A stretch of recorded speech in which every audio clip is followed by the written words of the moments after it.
Hello, everyone. Welcome back to Big Finish Fans. In today's Big Finish Fans, we're talking all things Fourth Doctor Adventures, mainly talking about the recent Series 12 of Fourth Doctor Adventures.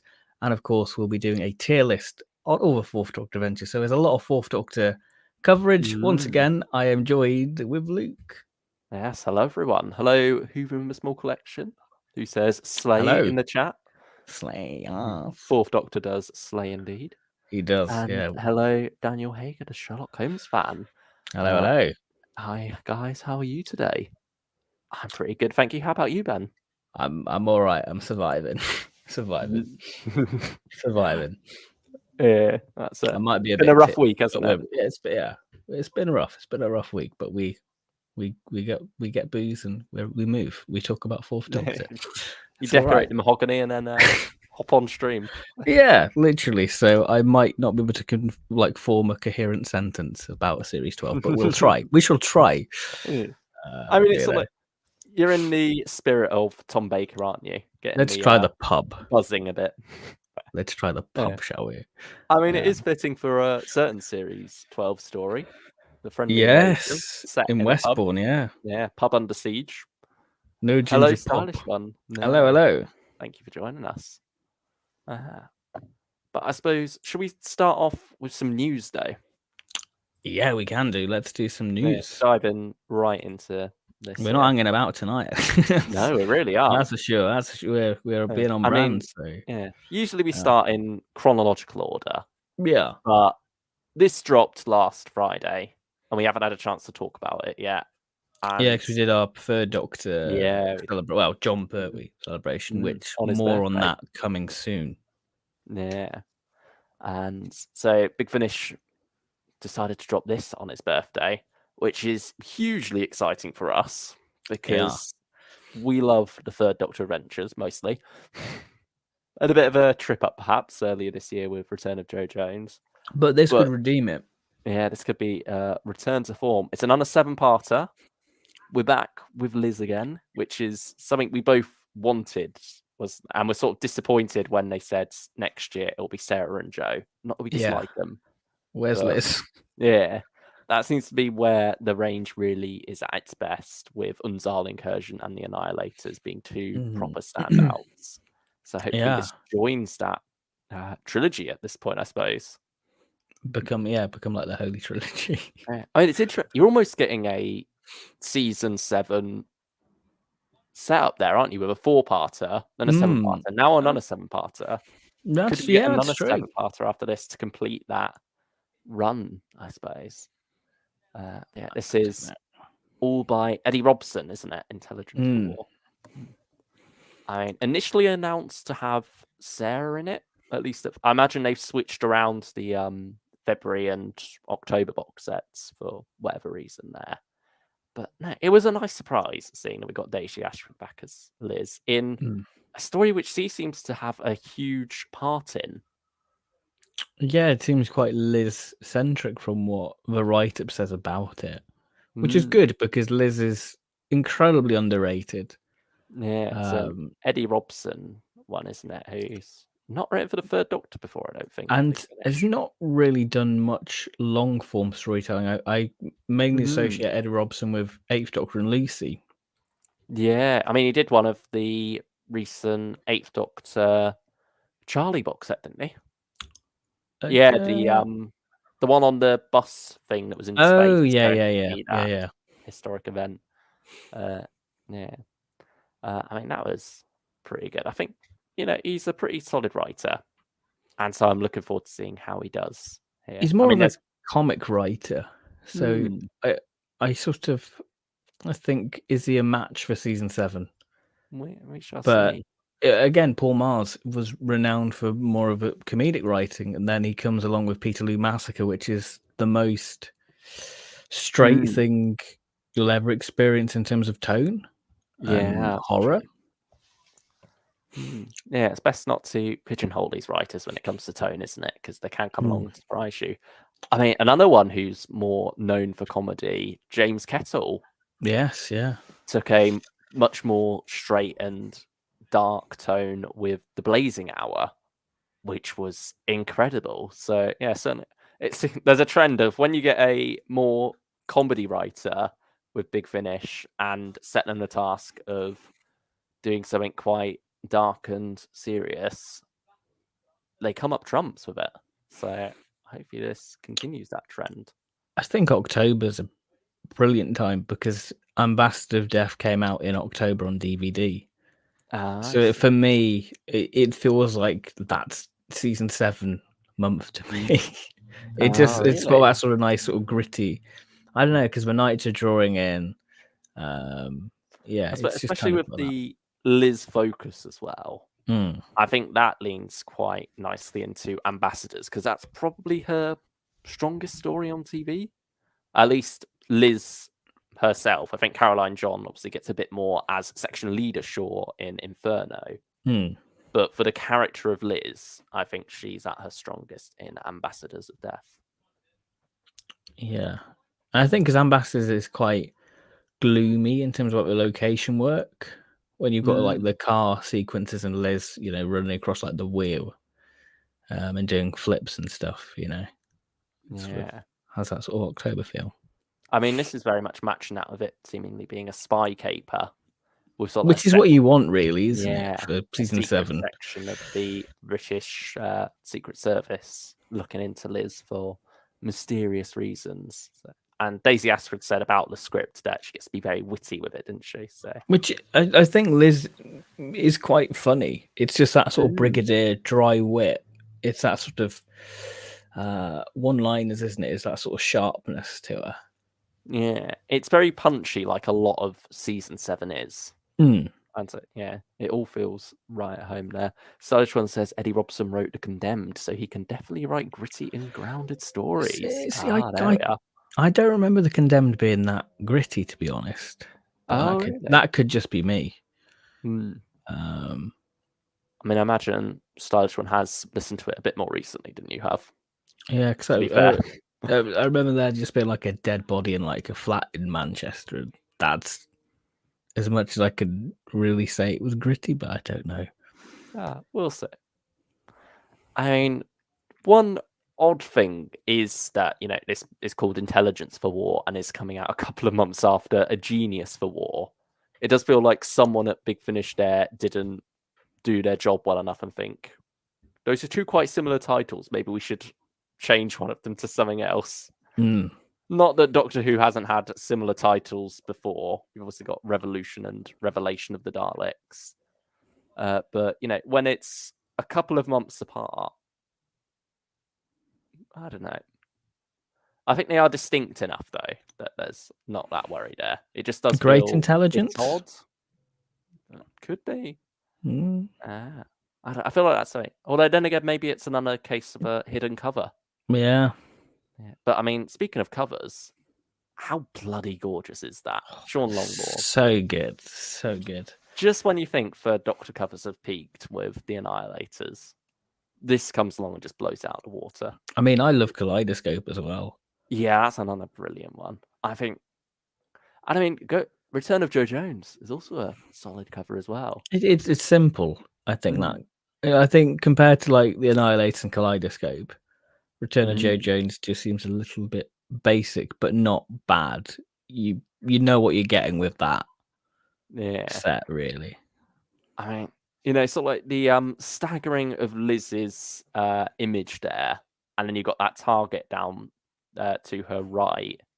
I'm not sure. There's definitely some sort of spy British show, like a cult classic, that has that as its title sequence. Like The Professionals, I think it is. Yeah, that might be it. I think that definitely seems like a deliberate homage to that.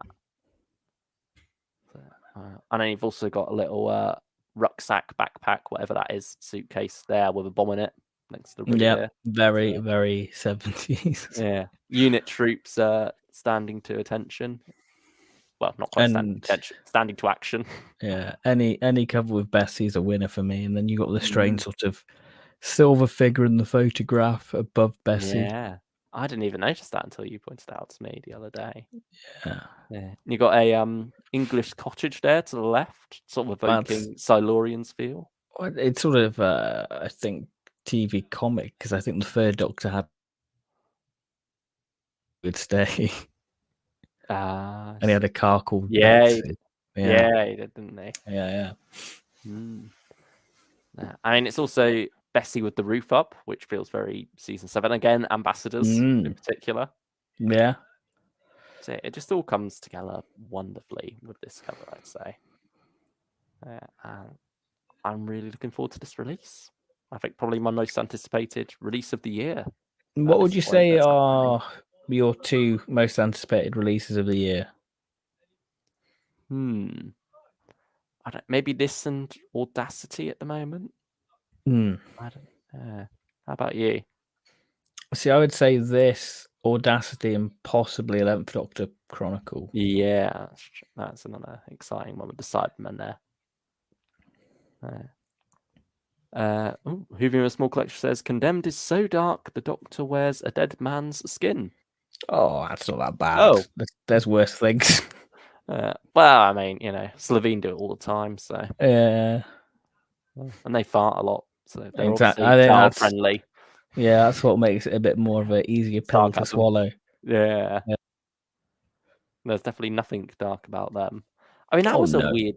I mean, this is going completely off the rails now from When Third do we Doctor, not go off the rails? Yeah. So, you know. I remember there was a quote from Russell about how they were thinking of having a Cyberman story in Sarah Jane Adventures.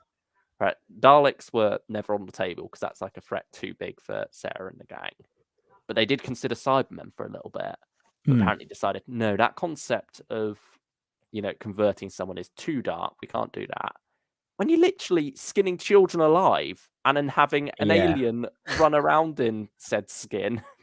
Yeah. It's like, have some what's the line from what's Aliens in London? Get some perspective, woman. I don't know. But anyway, more Big Finish news. Speaking of Russell, we got interesting. This one sort of rubbed people up the wrong way. Yeah. It's sort of like been a bit of a joke about the dartboard, hasn't it? From Big Finish. Yeah. And I mean, we did speak about that last time, but since then we have got a cover now. We're seeing them all together, Lady Christina, Jackie, and an older Harry Sullivan, which also rubbed people up the wrong way a bit. I think in a more understanding way, though, because people are a bit concerned about, taking an image of Ian Marter, someone who did sadly pass away quite young, and then aging that image up. I think there is maybe a bit of moral iffiness there. I don't know. It's a very grey area, I think. Yeah, and certainly something that's more down to the, family and friends to say whether they're all right with that.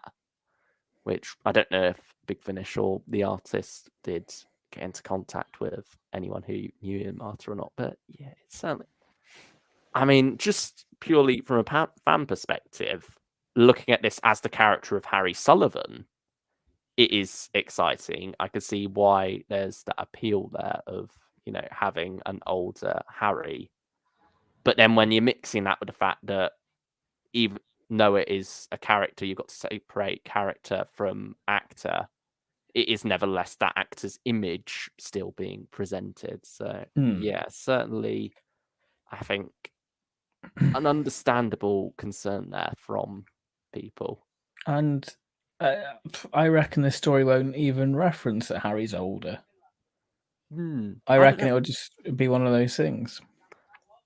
I mean, presumably they've aged him up so that everyone's in the same time period. We still, but we still don't know how that's going to work, because is it going to be, presumably Lady Christina hasn't met the Doctor yet if Jackie's still kicking about on the Powell estate. Yeah. Because by the time that's happened, what's the story? Planet of the Dead. Jackie's already locked away permanently in a parallel universe at that point. So presumably this has got to take place before. But it's once a future. It's the 60th anniversary. You can get away with these things. To be honest, this is the main reason why Big Finish exists, Yeah. Just to have these fun little combos, really. You can only do it once.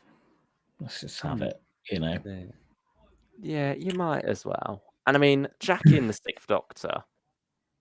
What's not to love about that? Apparently, there's also quite a comedic scene towards the start as well, where Harry thinks he's accidentally killed the Third Doctor when he starts to regenerate in front of him. So that would be that's mentioned in the Vortex article. So I'm looking forward to that. So we know we've got Tim in this at least. But I'm still excited for this one because it just seems like a bit of fun in the middle of this anniversary celebration. I reckon this is where the actual plot will come in, to be honest. Yeah, hopefully. Because that was the same thing around. with Legacy of Time, the Collins stories where you actually go, oh, we're doing Sirens of Time. Yeah. I mean, hopefully they're not doing that again. Yeah. They've already borrowed enough from Legacy of Time. That's true. Stylish one says, would people seriously rather say they'd want another Six and Mel or Six and Perry story? Yeah, exactly, Stylish one. Like, I want something like this where it's the Doctor changing face from story to story to take advantage of that fact and mix with different combos we wouldn't usually be able to get if it was, just a regular Big Finish story. Yeah. Like we have the Doctor reuniting with Mel every other week at this point, it seems. So, throw Jackie, Harry, and Lady Christina in there, and I'm happy enough with that. And that'll be your Lady Christina fix. Yeah, that'll be my first Lady Christina story. First and have only? you listened to? Because you did get the 8th of March 2, didn't you? But did you listen to her story there with Jenny? No. You didn't manage to get past that first Romana one, sadly. No, because I'm not a huge Warriors Gate fan, and it was literally a continuation of it, and I was like, I don't have the context or brain power for it. Understandable. So I sort of left it.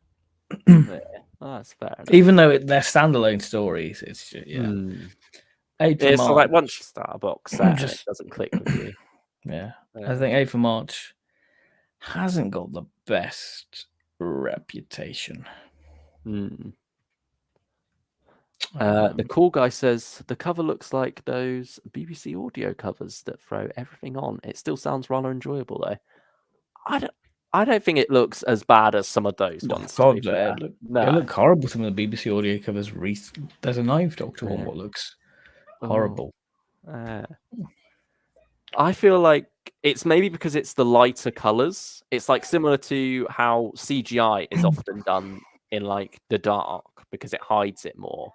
I think it's the same with photoshopping covers. If you've got a darker color palette, then you sort of hide those rougher areas a bit more. Whereas because this is being very bold and colorful, which I think suits the story and suits the whole idea of throwing these characters together, it does sort of stand out a bit more. I mean, we also got a limited edition cover there, or special edition rather. I mean, it's both limited and special edition. When it will arrive, who knows? I mean, I'm surprised they chose Harry for this. I thought it would be Jackie. Yeah, I thought Jackie. But no. I mean, I said to you, this sort of gives me a Stick of Rock vibe that you get by the seaside. It's almost Colin's hair is almost looking like candy floss as well. It reminds me of Forrest Beater and like a 1980s tracksuit. Very 80s. Yeah, definitely. I mean, Russell T Davies also had a small part in this one where he like gave notes on the story to Lisa McMillan about, because I think he's often like still keeps in touch with his old characters, doesn't he? And so when the original plan for this story was Jackie gets a cleaning job at Lady Christina's mansion or something. Right. And Russell came back and said, London's not a village. Basically say, it's a bit too much coincidence for these characters to bump into each other like that. Let's see if he can come up with something different. And so I don't think Vortex article revealed quite how they come together. It's probably like a science institute. Jackie's Yeah. probably cleaning. Lady Christina wants some diamond in it or whatever. I think it might have something more to do with the Doctor himself pulling the strings from afar in this case. Okay. Okay. Air Knight says, love that special edition cover. It's giving carnival, says Hoovian, with a small collection. Okay. It just looks fun, really. That's it. And that's what I'm in the mood for at the moment. But this is the thing, you're in the mood for it now. Yeah, will I be when it comes out? Yeah. Yeah, that's true. We shall see. But more Sixth Doctor coming in August. Purity Unbound cover got revealed. The final one. I mean, there's the whole meme of the same image of Ruth Mabley again. That headshot's getting its value. They're getting their money worth, yeah. But at the same time, I feel like it would be weird if they changed it at this point. Yeah. You know, like 4 covers in and you're suddenly changing it when you're reaching the end of the arc. It's like, you know, you might as well round it off by using the same image again at this point. It would feel wrong not to. As much as we've memed it. And I think this is the best of the 4. I like this cover quite a bit. I think it's got more of an interesting background. Yeah, with the bubbles there. And you've also got the fish at the bottom, which sort of ties into the fish? end. Yeah, bottom right.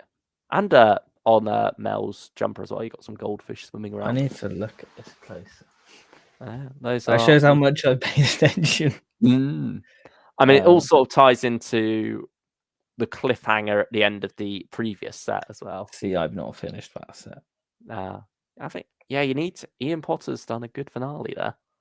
And I mean, I think we will be doing a big old tier list on this arc at some point, won't we? Yes. When we get around, when it's hopefully out and everything. August, September, depending when it's out, isn't it, really? Yeah. But I like this cover, and I'm looking forward to the set. I think Purity Unleashed left things in a good place, and I like the looks of the synopsis for this set. I think as well it makes you kind of go, okay, it's 4 sets. Maybe I should go back and listen to it. Yeah. I mean, it's also nice having unusual pictures of the Sixth Doctor and Mel. Like, it's not the same stock images we always see.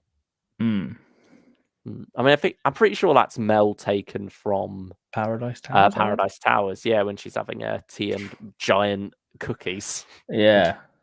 The 4 elements. There is so many Big Finish stories. There bloody is. Just you wait until we begin a tier list. Wait until we get onto a tier list, and I think the next Big Finish stream we do, it's quite possibly the biggest thing we'll ever cover. Big Finish wise. Gonna take us a while. Yeah. So you might need snacks and a lot of beverages. We will. The cool guy said, "Oh yeah, you're absolutely right. A colourful story needs a colourful cover. It felt like it stood out due to the machine on the right, but there was no real way to hide it. Yeah, the machine on the right's a bit of a weird thing. It looks like a walking portal of some kind, but we'll see how that plays out in the story itself. Whoops, I may have taken a bit to write that out. No worries, cool guy. No worries. We know what you're on about. Sixth Doctor Big Finish stories are great. You know, he's coming back. Yeah, I think a lot of people gravitate towards Colin and McGann when you get into Big Finish. Yeah, it's like they're the ones you're hungry for some good stories. But once you get past that, I don't want to say basic mindset, but you know, Davo's where it's at. Oh yeah, definitely. And I'd say McCoy's having a comeback as well at the moment. I need to get that's the next one on my list because I've been slowly chipping away at Series 12. Yeah. Tier list sounds cool. Yeah, we will get to the tier list soon enough. But finally, we also got a trailer for the James Robert McCrimmon set. Did you listen to it? Yeah, it seems like we're getting a season 7. We had some Autons and Silurian sound effects, didn't we? Yeah, so I was like, okay. Because initially, I thought, oh, are we getting a Silurian story? Because we're meant to get a classic. I think it might more monster. just be in the same vein as what we had going on in Beyond War Games, the final beginning, where he's getting flashes of his earlier life. You get to see, future rather, or concurrent present in a way, isn't it? Yeah, because he's sort of like taken out of time. But yeah, you get to hear Tim Trelaw do the right, cut it open moment. And such. Yes. But yeah, so maybe more of that here. But I mean, it's a pretty chunky trailer though, like over 3 minutes. But I suppose you've got 3 stories in this set, so it justifies it somewhat. Oh, I forgot to load the cover up, but we also got a In the Night trailer as well, which sounds interesting. Yeah. It's funny. The first story literally got like 30 seconds. Well, not even that, like 20 the seconds. second story, you mean? Yeah, second story, The two-parter, yeah. Yeah, the two-parter, yeah. It just got like 10 seconds. It sort of feels like the trailer ended, and then suddenly, oh, we've got this one as well in here. Yeah. It did seem very enlightenment to be on brand with recent news. This is my most anticipated set for this year. 4 Elementals picked up on the season 20 coming to Blu-ray. Yeah, we'll do our own video talking in depth about that, won't we? Yeah, got my pre-order in. You got that. I mean, price increase. Did it sting a bit? No, because I got 10% code. That's true. I did the HMV refer a friend. Okay. I'll probably have to give that a go again. So I think it came to $49.49. So that works. Yeah, I think that works out. Yeah. So it's all right. And I don't mind paying for it. It's 5 doctors. I mean, I feel like at least with this one, where it's it's 9 discs and biggest yet, isn't it? Yeah, it's a real bumper one. Whereas season 2, which was also 9 discs, it was very bare on extras and such. So this at least feels like it's worth that price increase. But it is going to be interesting to see if they come along with another 6 or 7 disc set, if that's going to be at the £55 price as well. I mean, I don't mind paying it for it because I'm like, they're quality. And because I don't want to say they're becoming like once in a blue moon because people make out that we just don't seem to get them. Like, it's fine. I mean, if this is the only 2 we get this year as well, then you're paying just 105 quid this year rather than 100 and whatever 20 or something before that. I mean, I would love another one this year. I don't want to be greedy because a lot of time and effort goes into these things, and they take an awful long time to watch. But it's also just you that don't hunger. want to go. At the same time, you don't want to go through them too quickly, and then you're left with no more collection sets to make. But even though they seem to have you've got them on your shelf already, and you just longing to get it again.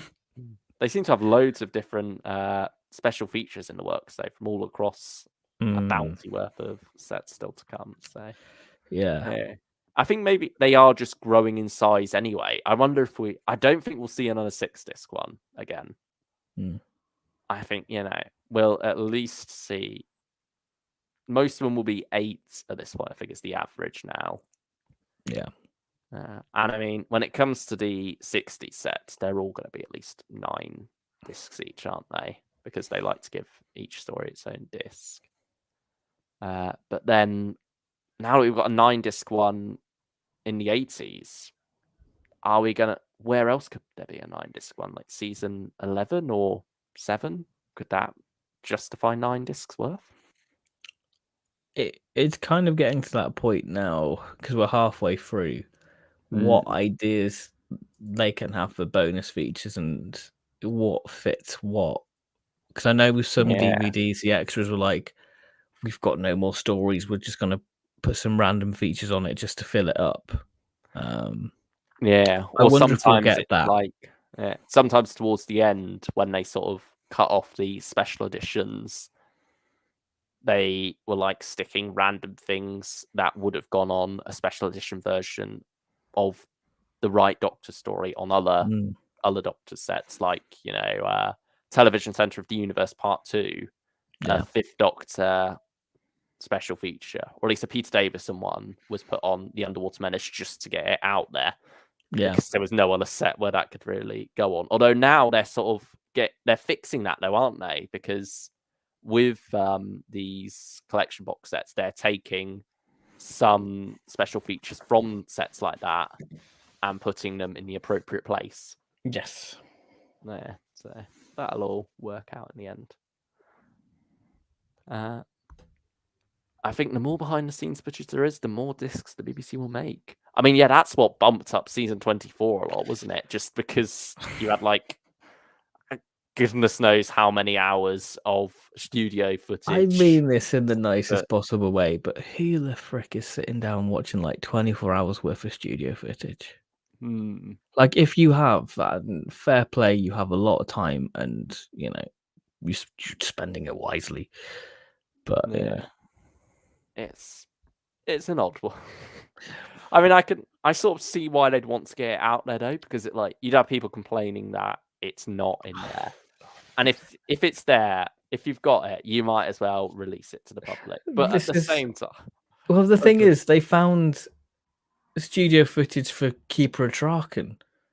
Oh, what? Since that Blu-ray's come out, and I was like, well, where's that gonna go? Because people are gonna be using the tagline. Well, it says, build your own Doctor Who archive. Well, guys, where's my Keeper of Traken studio footage? I'm almost surprised they didn't stick it with Terminus. That's surely true. the only other place you can really get away with it at this point. Yeah, it is, isn't it? Yeah. Maybe they'll save it for season 4 and put it next to the Underwater Menace. And it'd be literally like, hey, it's missing. We're putting it in. Yeah, there we have it. Yeah. I wonder if we'll ever get more than 9 discs. Would the packaging even hold for that amount? I mean, I don't it know. seems to be. They're falling apart already with 6 discs, let alone. Yeah. I mean, 9 discs is a chunky one as well. It's like, you're getting these to save on storage space after how much space the DVD's taken up, and now they are really growing in size. It makes me question, do I just go standard when it's like 9 discs? Yeah, I know what you mean. But at the same time, we're already committed. You're committed, and every time I go in H&B and I see the standard ones, I'm like, that is quite nice. But the standards still aren't up to season 8, are they? Have they done 8? No, they've done 8. They need to do 17. Yeah, 17's the next one. So they're still 2 years behind. So yeah, it's the FOMO, isn't it? You don't want to have to wait for the standard editions, especially with season 20. You're gonna want to watch your 40th anniversary version of the 5 Doctors with the 60th anniversary of the show. Yeah, and some people pay extra for just so they can have clout for it. It doesn't matter. Hoovian with a small collection says, "I'm too committed to go back now." I feel you, Hoovian. Yeah.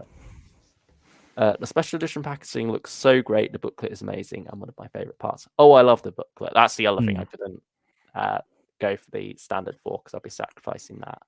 I can't say I've ever read it, but it's nice to look at. Yeah, I feel like the appeal of the special editions has sort of wavered a bit now, though, that we've got so many of them.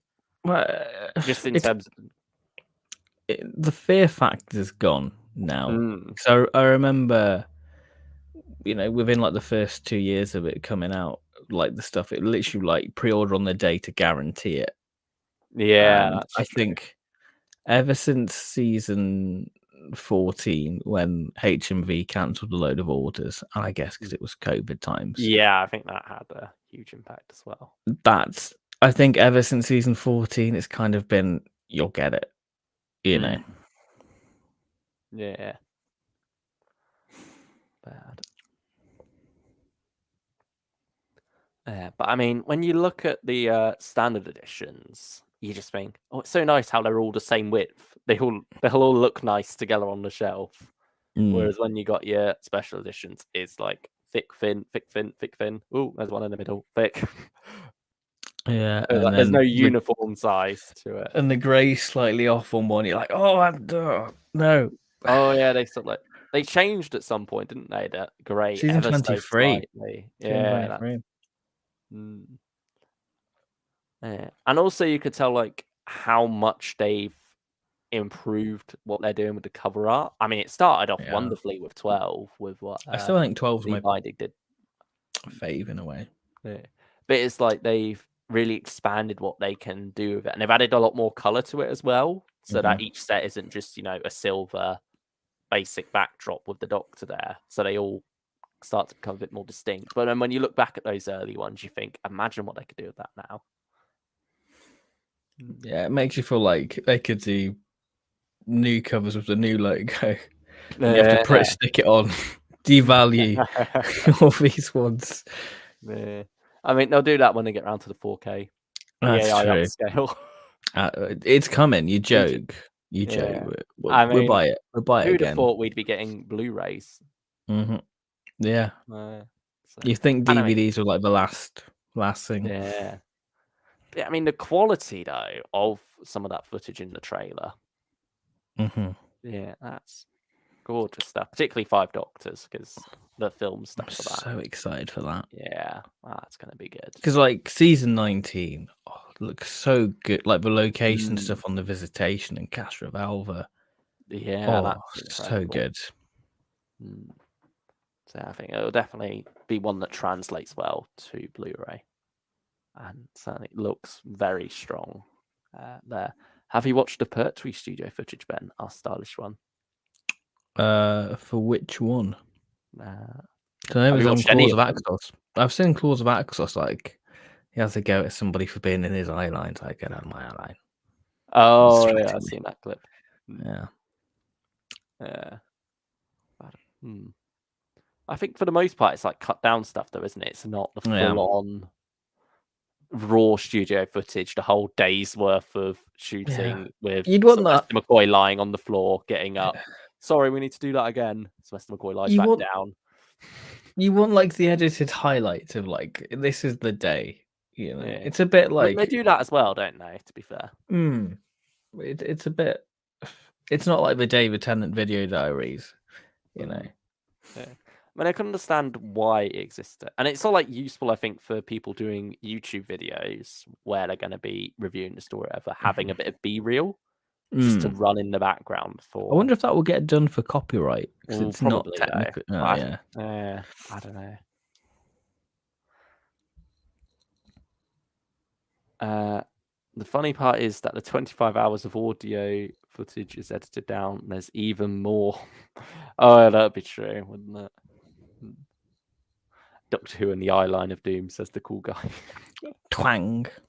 I crossed the void beyond the eye line. But anyway, we're nearly 40 minutes into this, and we've not actually spoken about the. You're doing a bit of a put. Delphon. What are you telling everyone? It's Fourth Doctor time. That's Delphon for Fourth Doctor time. Let's get this up and start off with. Where is it? There we go. Start off with some series 12. So New Frontiers was our first box set. Oh, we forgot Missy. Oh dear, we did. What about Missy's stylish one? Oh, okay, it's not Fourth Doctor time. Hang on, I'll do it. Oh, Missy. That's Missy and Delphon. Here we go.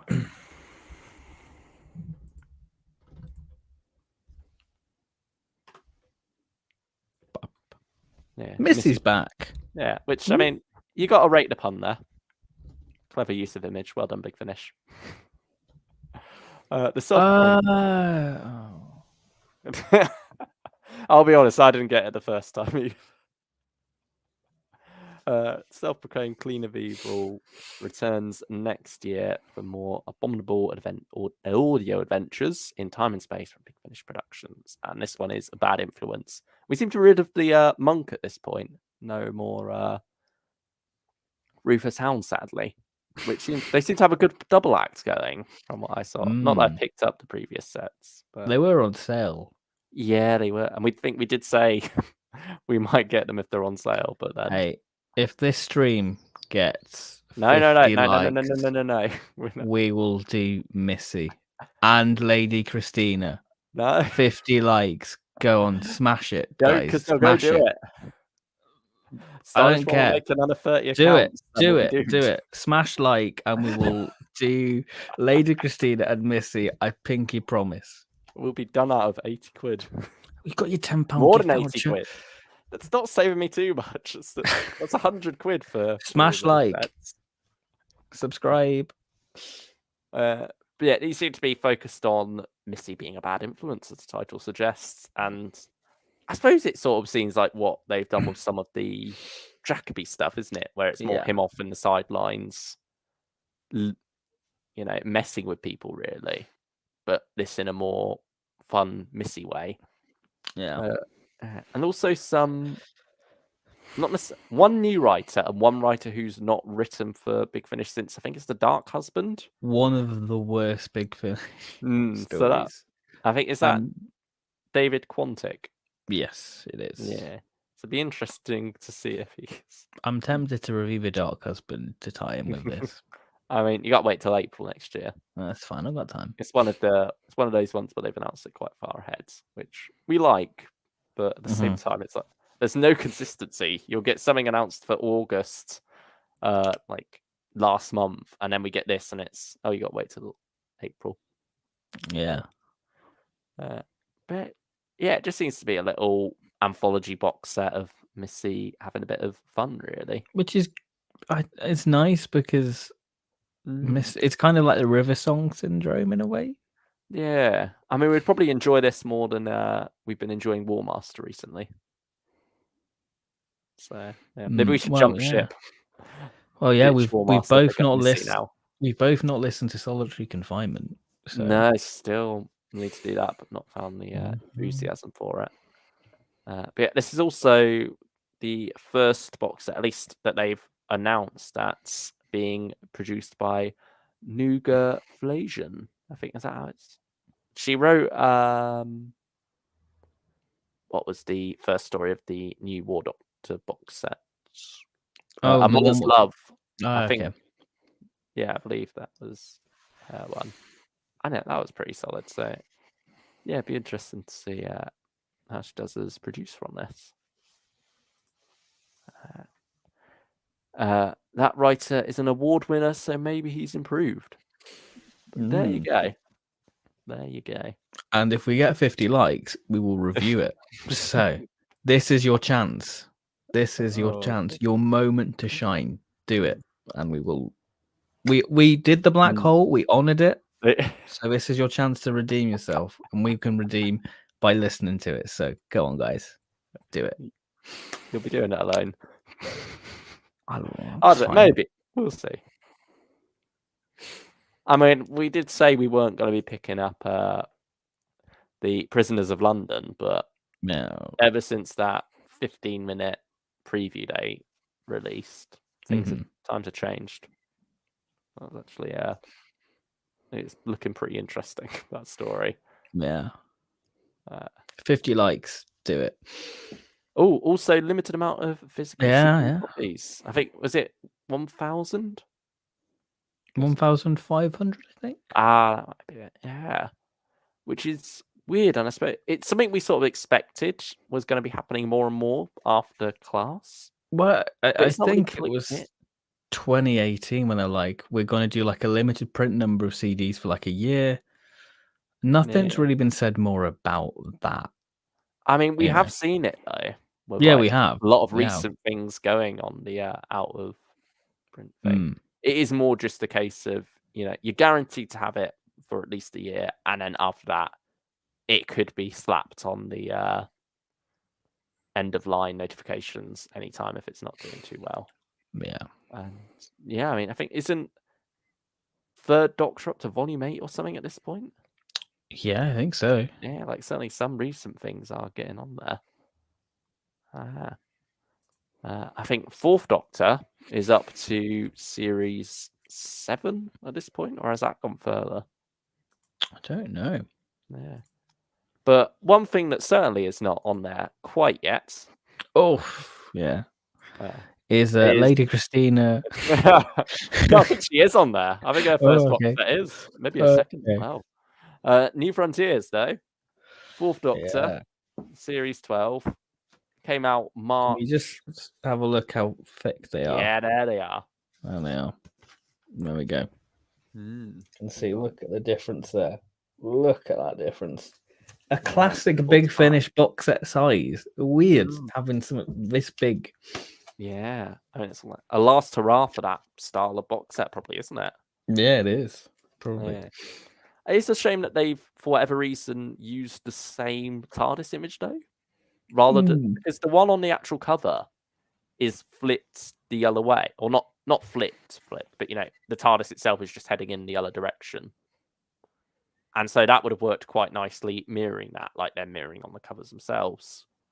But no, you can sort of, like, you could tell it's taken from the New Frontiers cover as well, because it's got a bit of a blue glow around it on the red background. Yeah. Oh yeah. Yeah, Yeah, you can see it. I don't know quite why that decision was made. But other than that, nice having a thick, chunky box set, getting all those individual covers. Great. Yeah. But New Frontiers itself, we have Ice Warriors here and the return of Margaret. Margaret? I mean, what did you think of Margaret coming back after Ravencliff Witch? Because I mean, it was announced like 3 years ago at this point, maybe more. Yeah, Margaret's been a mystery, hasn't she? Ever since Ravenous Free and Companion Piece, is it? Yeah. Where you have the Ghost of Margaret. Where you're like, who the hell is Margaret? And then it took a few years for us to get to this point. Because this was like I think this was sort of squeezed in with like a general, this is the future of the Fourth Doctor on Big Finish, which we've not had since 2019, really. Yeah, they used to do like those bumper announcements, didn't they? Where it's like 2 series in a row. I think we got series 9 and 10 announced at the same time, and then 11 and 12. And now we're up to 13.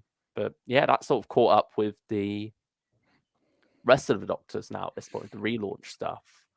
So I wonder if we won't hear about series 14 or whatever's next until you know, the next huge bundle announcement next year. Yeah. But yeah, it was an interesting time, wasn't it? Wondering who this Margaret was. We saw like we're able to work out that she was a Fourth Doctor companion due to the fact that in that story, the 9 sort of had him in different corridors, didn't he? Yeah. Like all the Eighth Doctor companions were together, who were the main stars of that story. And then you also had, you know, the different corridors. You had like, I think she was just after Leela or something, so you could work out that she was Fourth Doctor. Yeah, and then from there we finally got the announcement of her having her own story with Ravencliff Witch, where it was, you know, Tom Baker solo last year, Batcher on the loose.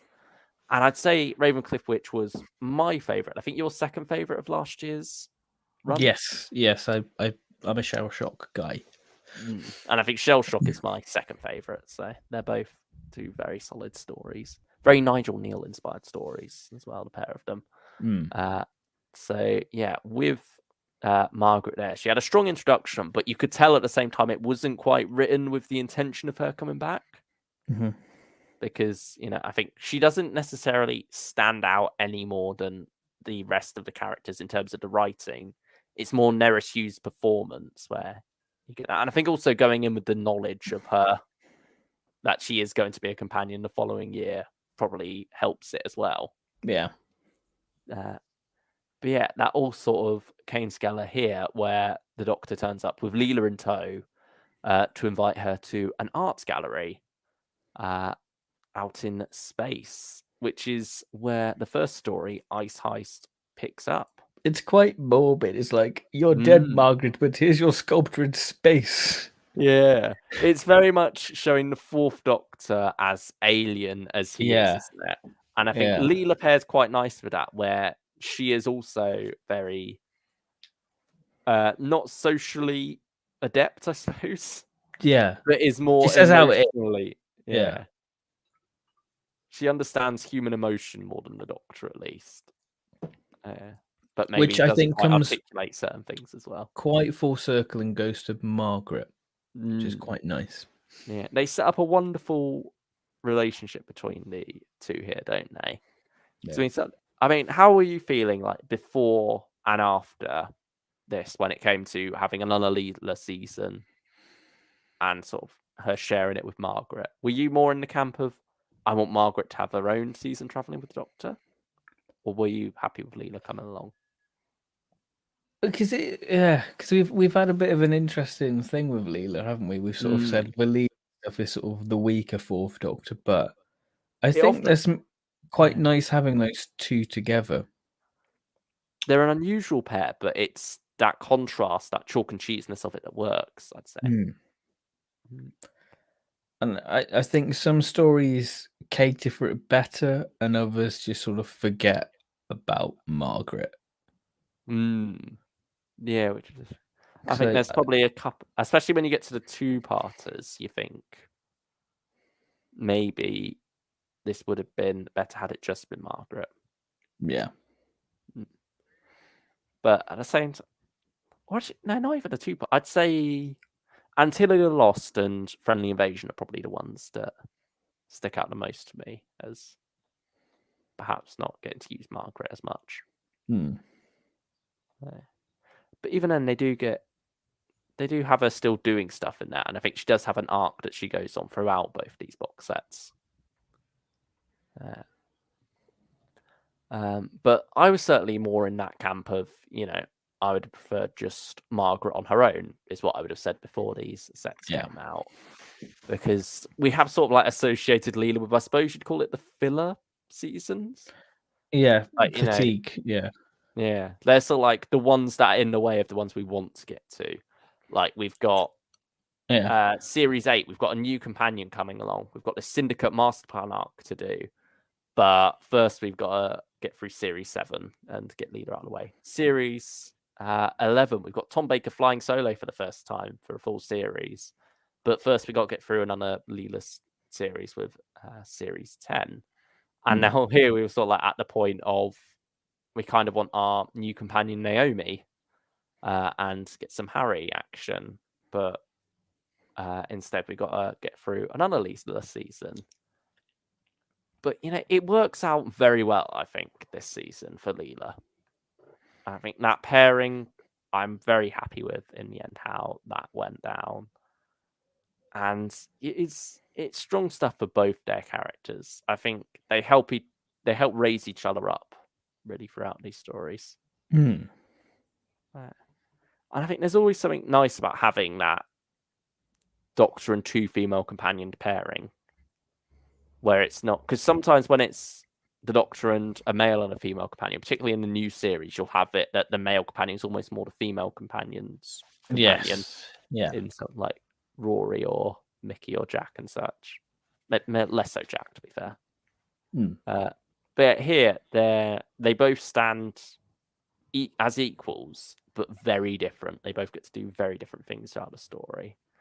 And, I think it's wonderful how you've got Margaret being a sculptor. She's someone who builds things up, whereas Leela being a fighter is someone who's more likely to, break things, tear them down.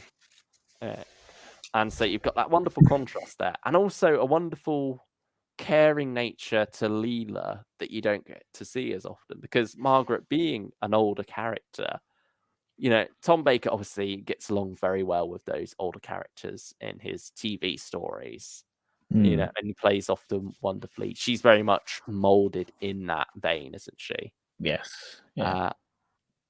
And so it's nice to see Leela work with that pairing as well, and have her sometimes be almost maternal in a way, particularly in Stone Cold. I mean, we also. But Ice Heist itself, as a story here, Ice Warriors and Fourth Doctor, how was it? It's one of my favorites of the year, Yeah. Oh, yeah, it made it onto your top 5, didn't it? Yeah. When this came out, I I wouldn't say I was in a rough place with Big Finish, but I think the Big Finish fatigue kind of kicked in. Yeah. And I think because I've always had a huge fascination with Ice Warriors as a kid, and it's sort of a thing where you think Fourth Doctor and Ice Warriors actually seems like a real perfect match, and you could see them doing it, because the costumes would probably still be around from like Monster Repellent. Yeah, that's true. And I think this story, it's the Graham Williams era done right, really.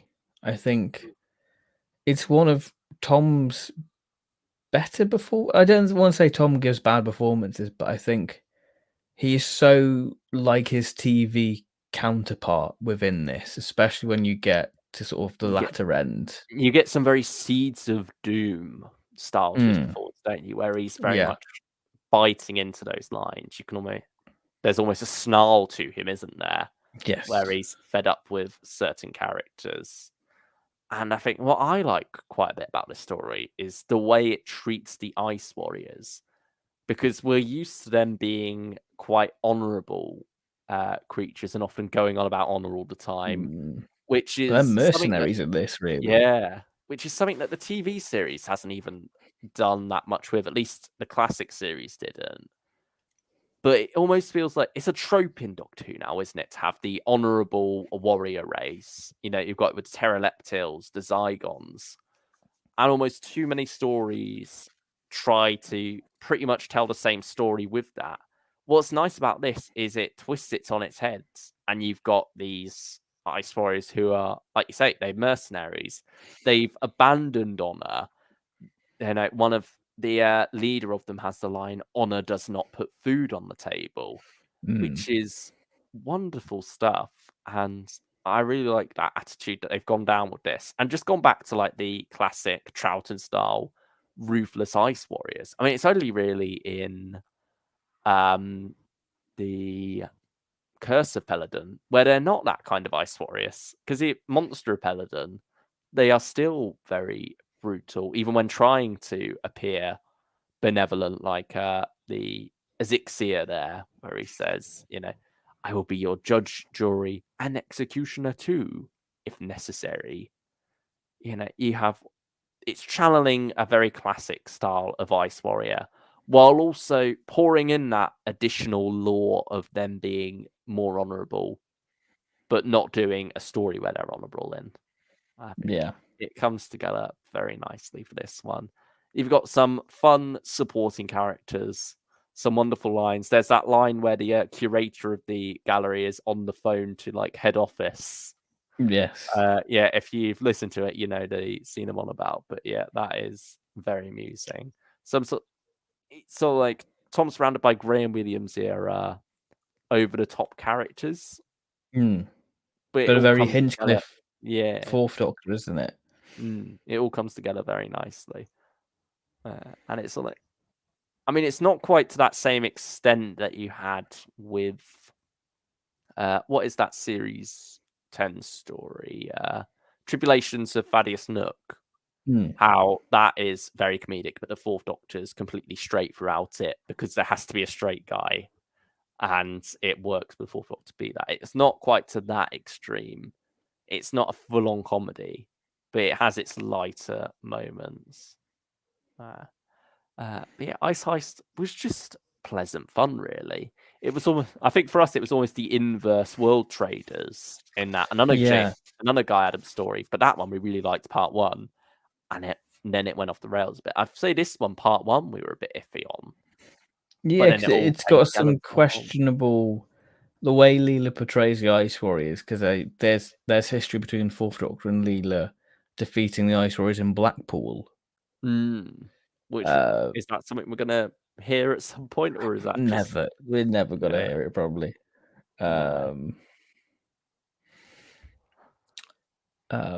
But I think it was one of those stories that I wanted to experience, and I'm glad we finally got it. I think it maybe starts to overstuff itself when you're introduced to like the inhabitants of the world. Yeah. And it kind of becomes a bit run around catacombs in tunnels. But again, I feel like the ice creatures feel very Graham Williams. They sort of gives me sort of Ribos feel to it. Yeah, I'd say overall Ice Heist was a strong start to this series. Flawed, but just fun, really. I think that's what we needed to kick off this series. So that was then followed by Antilia the Lost by Phil Mulryne, which I think you're not quite as keen on, are you? Yeah, I think it's a bit of a slow burner. It feels more early adventure than Fourth Doctor. It feels very sort of Wreck of the World meets Ideal World, I think. Yeah. But I love both those stories, and I don't think this quite holds a candle to either of them. But I did love early on getting that early adventure style feel again to a story, even if it was with the Fourth Doctor. Because I think we're not really getting that with the First Doctor Adventures or Second Doctor Adventures at the moment. They're going their own way. So it was nice to have that style where it is much similar to where Ark in Space, how part one of that feels like a bit of a throwback to some 60s. This feels like a throwback to Big Finish's version of the 60s in the early adventures, where you would be exploring this fascinating scientific location, and it would be much more slower with that exploration. You'd have something creepy going on beneath the surface. This is channeling that to a T, really. But yeah, I do feel like it maybe does drag on a little bit towards the end, though. And again, it's probably the one where Margaret is least served. Yeah. I'd say. It does feel like she's just tagging along for the most part. She has some nice scenes with Anjali Mahindra's character, playing a journalist, funnily enough. This was been recorded ages ago, and yet it gets to come out just before she returned as Rani. But yeah, I mean, she's pretty good in this. It's not like it's a part where she can really sink her teeth into anything. But it is nevertheless just, having fun with Tom Baker, really. Seems to be the way this one goes. So I like the world that's built up. You've got a wonderful villain played by Adrian Rollins. That's it. He's giving it his all in this. But yeah, I don't know.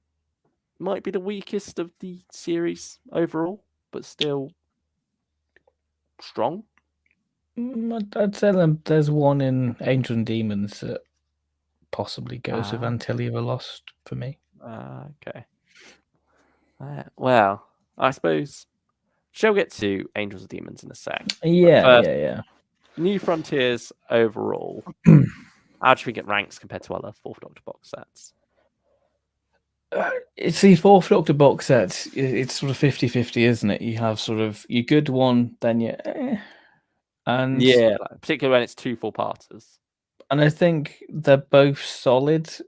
And I think, yeah, it was a good set. It was a good set, really. Yeah, I think it was nice to just have that one where both delivered enough, because we are used to sets like Solo, where you've got your amazing Ravencliff Witch, but you've also got Blood of the Time Lords that leaves you cold. Yeah. So to have a set where both stories are consistent throughout, it made a pleasant change, really. And that's something that I think continues in Angels and Demons. And what you end up with is the most consistent series of Fourth Doctor adventures. For me, without a single dud. I don't know if you feel the same there, but it's not necessarily my favorite, because I think there are other series where you've got some amazing stories within that. But nevertheless, this series, New Frontiers and Angels and Demons, it doesn't have the lower lows, and its highs are still pretty high. Oh, Cool Guy said, I have to go now, sadly. Good luck with the rest of the stream. Thank you for joining us, Cool Guys. It's been a pleasure having you here. Yeah, pleasure as always. Enjoy the rest of your evening. Yeah, sorry, Ben, what were you about to say? I was going to say, Series 12 just feels like the best of both worlds of what the Fourth Doctor stuff can offer, whether that be 4-parters or 2-parters. I feel like it's a combination of the range's strengths, really, in how it sort of flourished and evolved. Yeah, it's an even split, isn't it? You've got 3 4-parters and 3 2-parters. Only if you get Angels and Demons. Yeah, because Ghost of Margaret, you can't get on its own as a download. Yes, and while it's cheap, get it, because, thick Yeah, you get a lot, like 5 discs, 10 episodes worth for only either 20 quid on download, 25 for physical. That is a steal. Like, even by Big Finish standards 10 years ago, that is a steal. So get on it and get around to listening to it, because you won't be disappointed. No, this one, it's a solid endorsement from both of us. But yeah, Wizard of Time by Roy Gill, the first story in the set. Is this the closest to a dud for you? Or No. is this not it? It's not it yet. I'll be asking that each story now. Yeah. But no, Wizard of Time is a story very much about stories, about how writers are almost immortalized in their work, but how it could be an extension of themselves.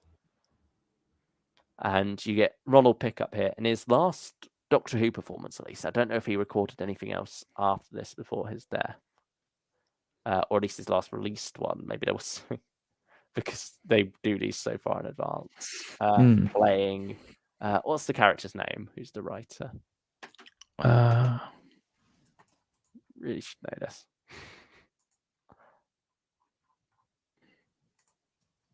Where is he? Jacob Harmer. There we go. Yeah. Who's played by Joe Jameson when young. Or at least 16 and 35. It always has a companion chronicle vibe early on, doesn't it?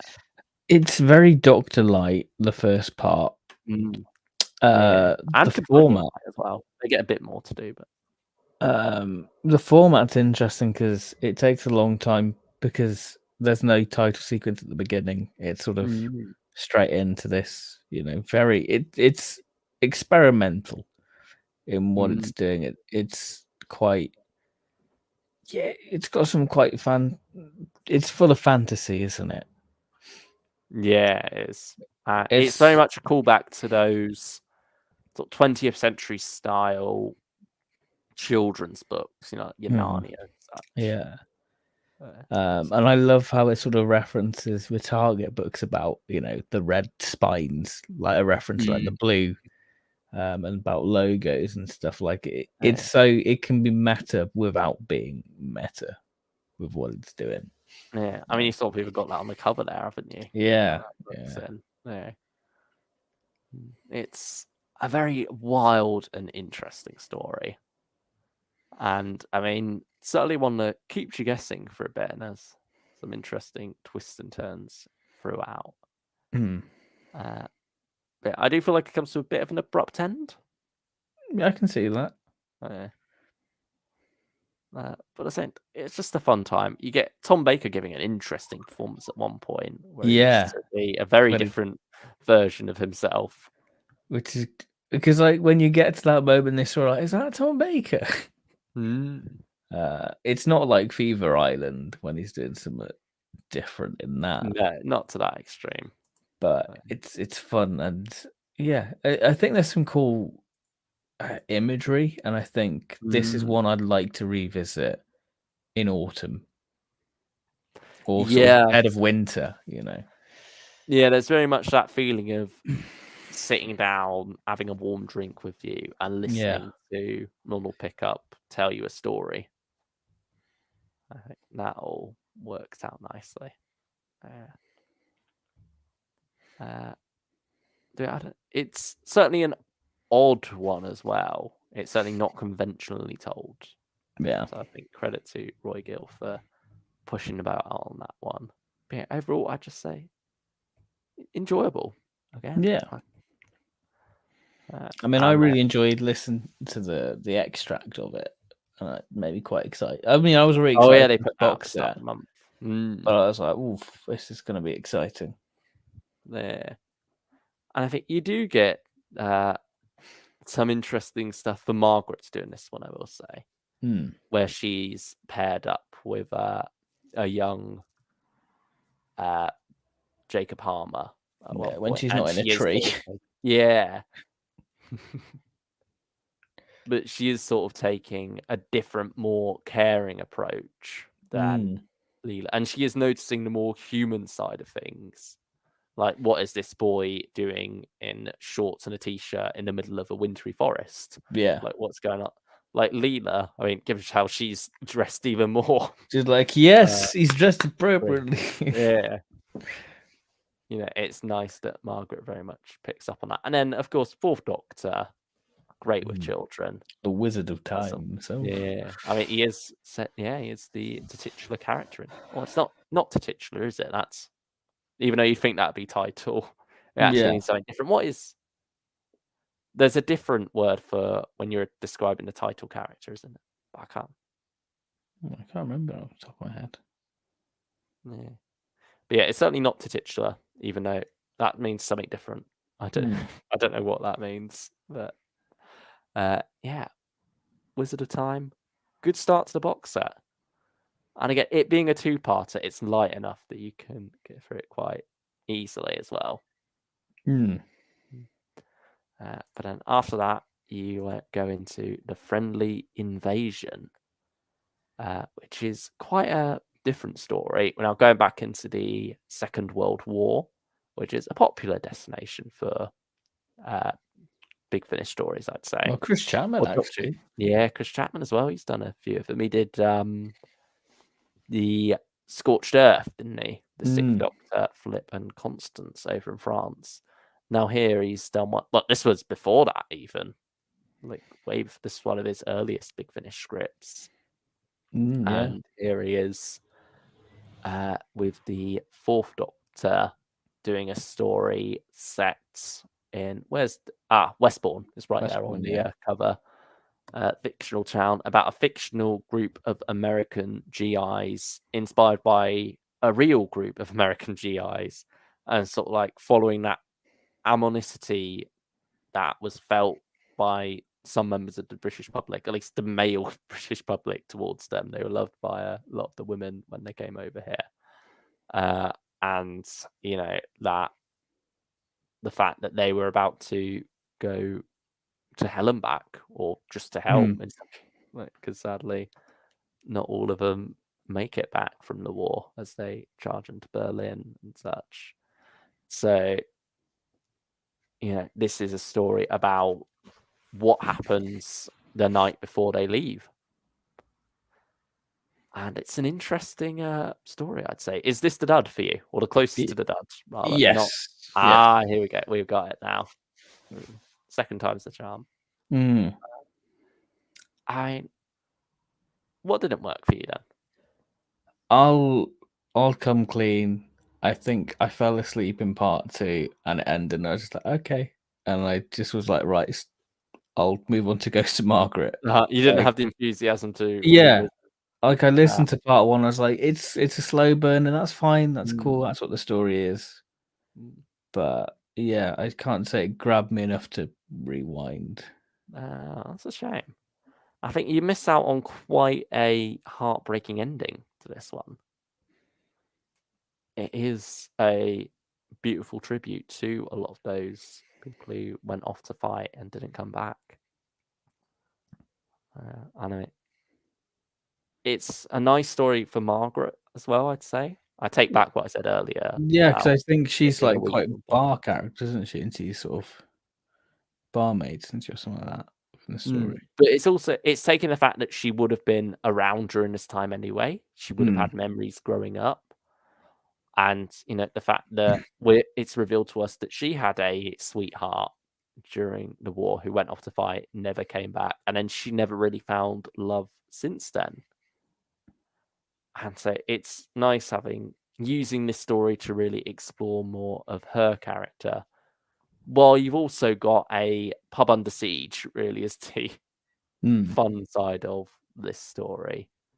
Yeah, can't really say what's going on with the villains of this piece, other than, as you can see on the cover, they've got their flaming hands there.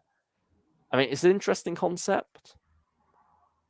I think it's a concept that could have been done more justice in a 4-parter, though. It's sort of like you're introduced to it in part 2, and then it's very quickly done away with. It's an odd one because it does throw you straight into the story. Like the Doctor, Leela, and Margaret have been there for a little while already, and yet you still feel like it's a slow burn, even though you're getting chucked into it. It's not. But I would say I preferred this to The Wizard of Time, to be honest. I think the box set improved from story to story. So yeah, anything more to say about Friendly Invasion? It was okay. It was okay. Yeah, it is worth re-listening to part 2 to get what you missed out.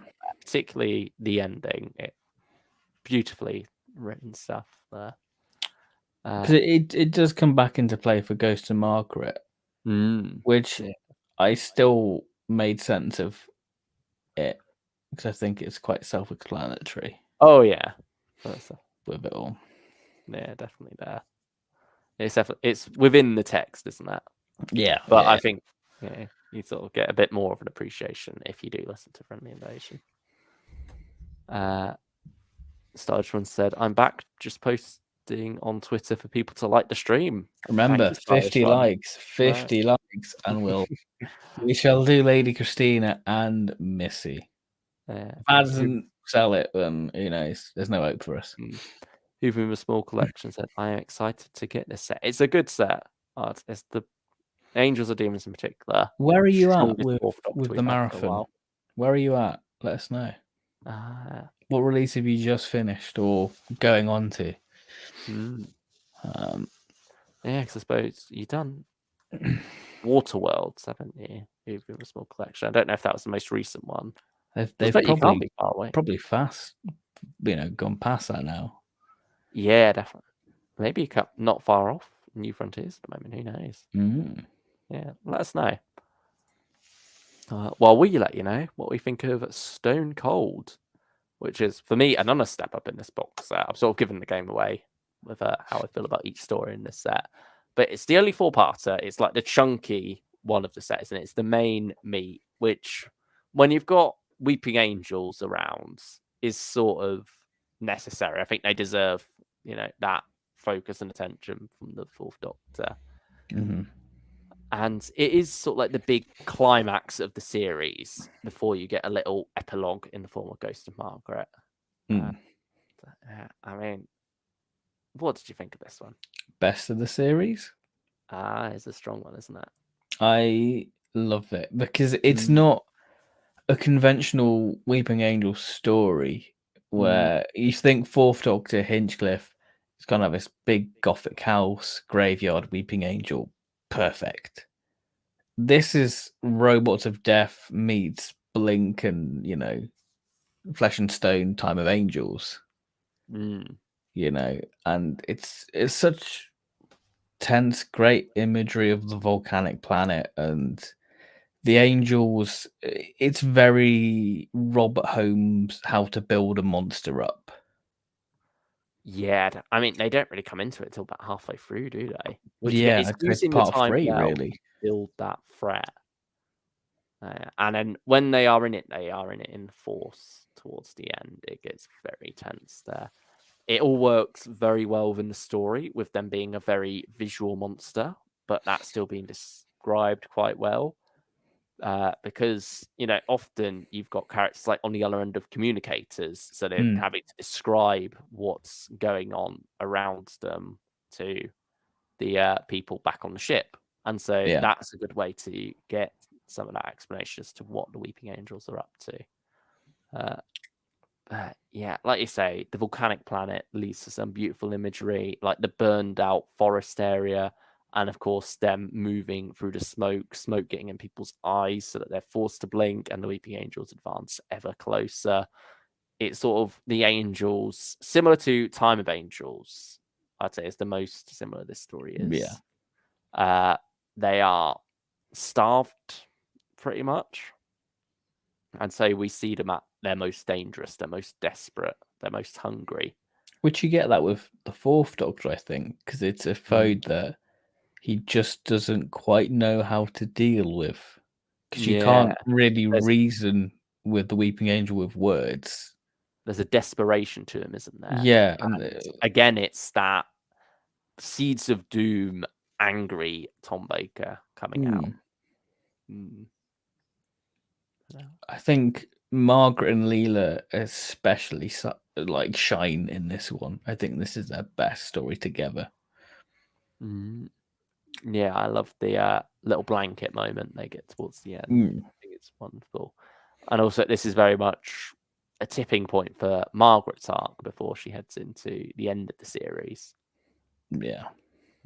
So that all comes together nicely for her there.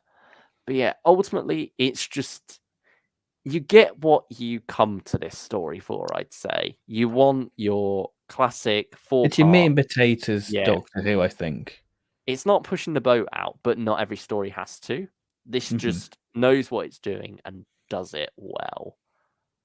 And yeah, I love it for that, because this isn't the first time we've had the Weeping Angels with a classic Doctor. You had Fallen Angels with the Fifth Doctor, and is it City of Angels? I can't.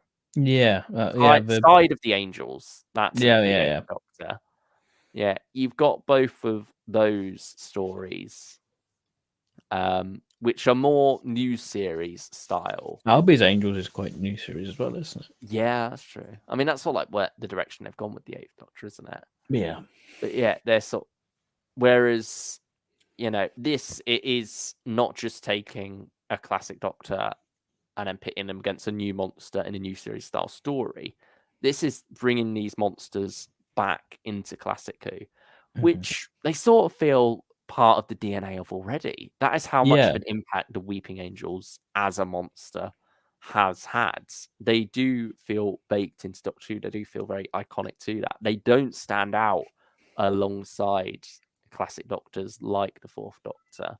And so here it just feels like a classic Weeping Angel story, really. What you'd get if you had them done at the time in the classic series. And I love it for that. It's a wonderful little window into that what if. Yeah, absolutely. Yeah, beautiful, beautiful stuff.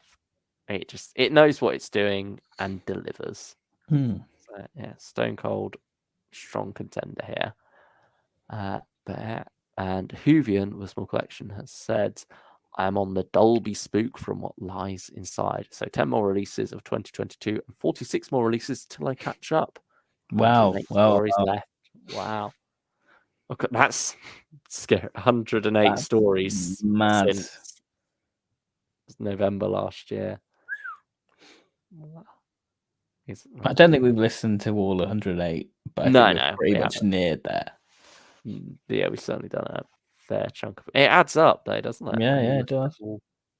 I mean, you think this is 6 stories that we've talked about tonight. Yeah. And that's only 2 box sets of, there's usually about 4 per month. So, yeah, does that set at about a week's worth left? Oh, that is going to hit hard, Whovian, when you're at the end of that. You'll have withdrawals. You'll be like, what's next? What do I do? What do I do with myself now when there's no Big Finish? You re-listen to the Big Finish. Just do it all over again. Yeah, we've not quite been doing that, but we've been picking up the favourites, haven't we? Yeah. Yeah, particularly some Fourth Doctor ones, which we'll get to. But finally, for new Fourth Doctor is the Ghost of Margaret. This nice little coda, really, to Series 12. Tapped on to the end here. You could tell it's recorded later because Tom sounds so old. Yeah. It's COVID time as well. I think this was done summer of 2020.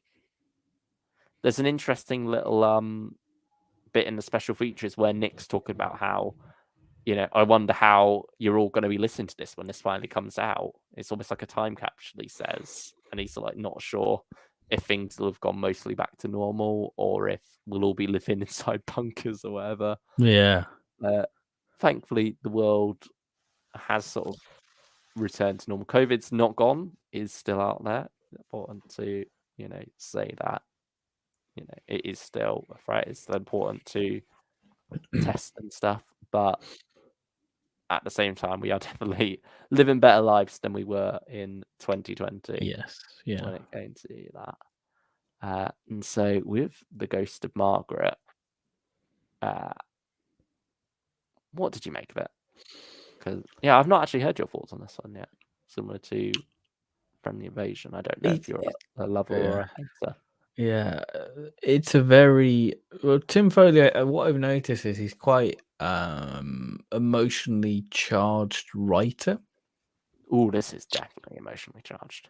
The golf using trauma. You've got a friend of a family, Auld Lang Syne, all and it's would have been before all of those. Yeah, and I think there's some very cool ideas. Like I really like the halfway men. They feel very Moffat-y. And this story, I thought it would be sort of a siege in a garage all set at night, and that's the story. Yeah, I was expecting that. Sort of similar to Horror of Glam Rock. Yeah. That style. But it offers something a lot more different, which is fine. And it's sort of full circle for Margaret because we have a character come back from Friendly Invasion within it. And it sort of reminded me of episode 3 of The Last of Us. Yeah, I definitely see that. And I was like, oh, okay, we're doing this before The Last of Us did it. Yeah. With Bill and Frank. Yeah. But yeah, what did you make of it? I really enjoyed it. I opened up to it and it broke my heart. It is such a emotion, like you say, it's emotionally charged. It's what Tim Foley does best.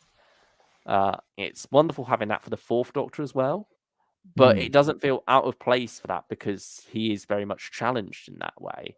It's how he struggles to say goodbye. It's the sad clown thing, isn't it? Yeah.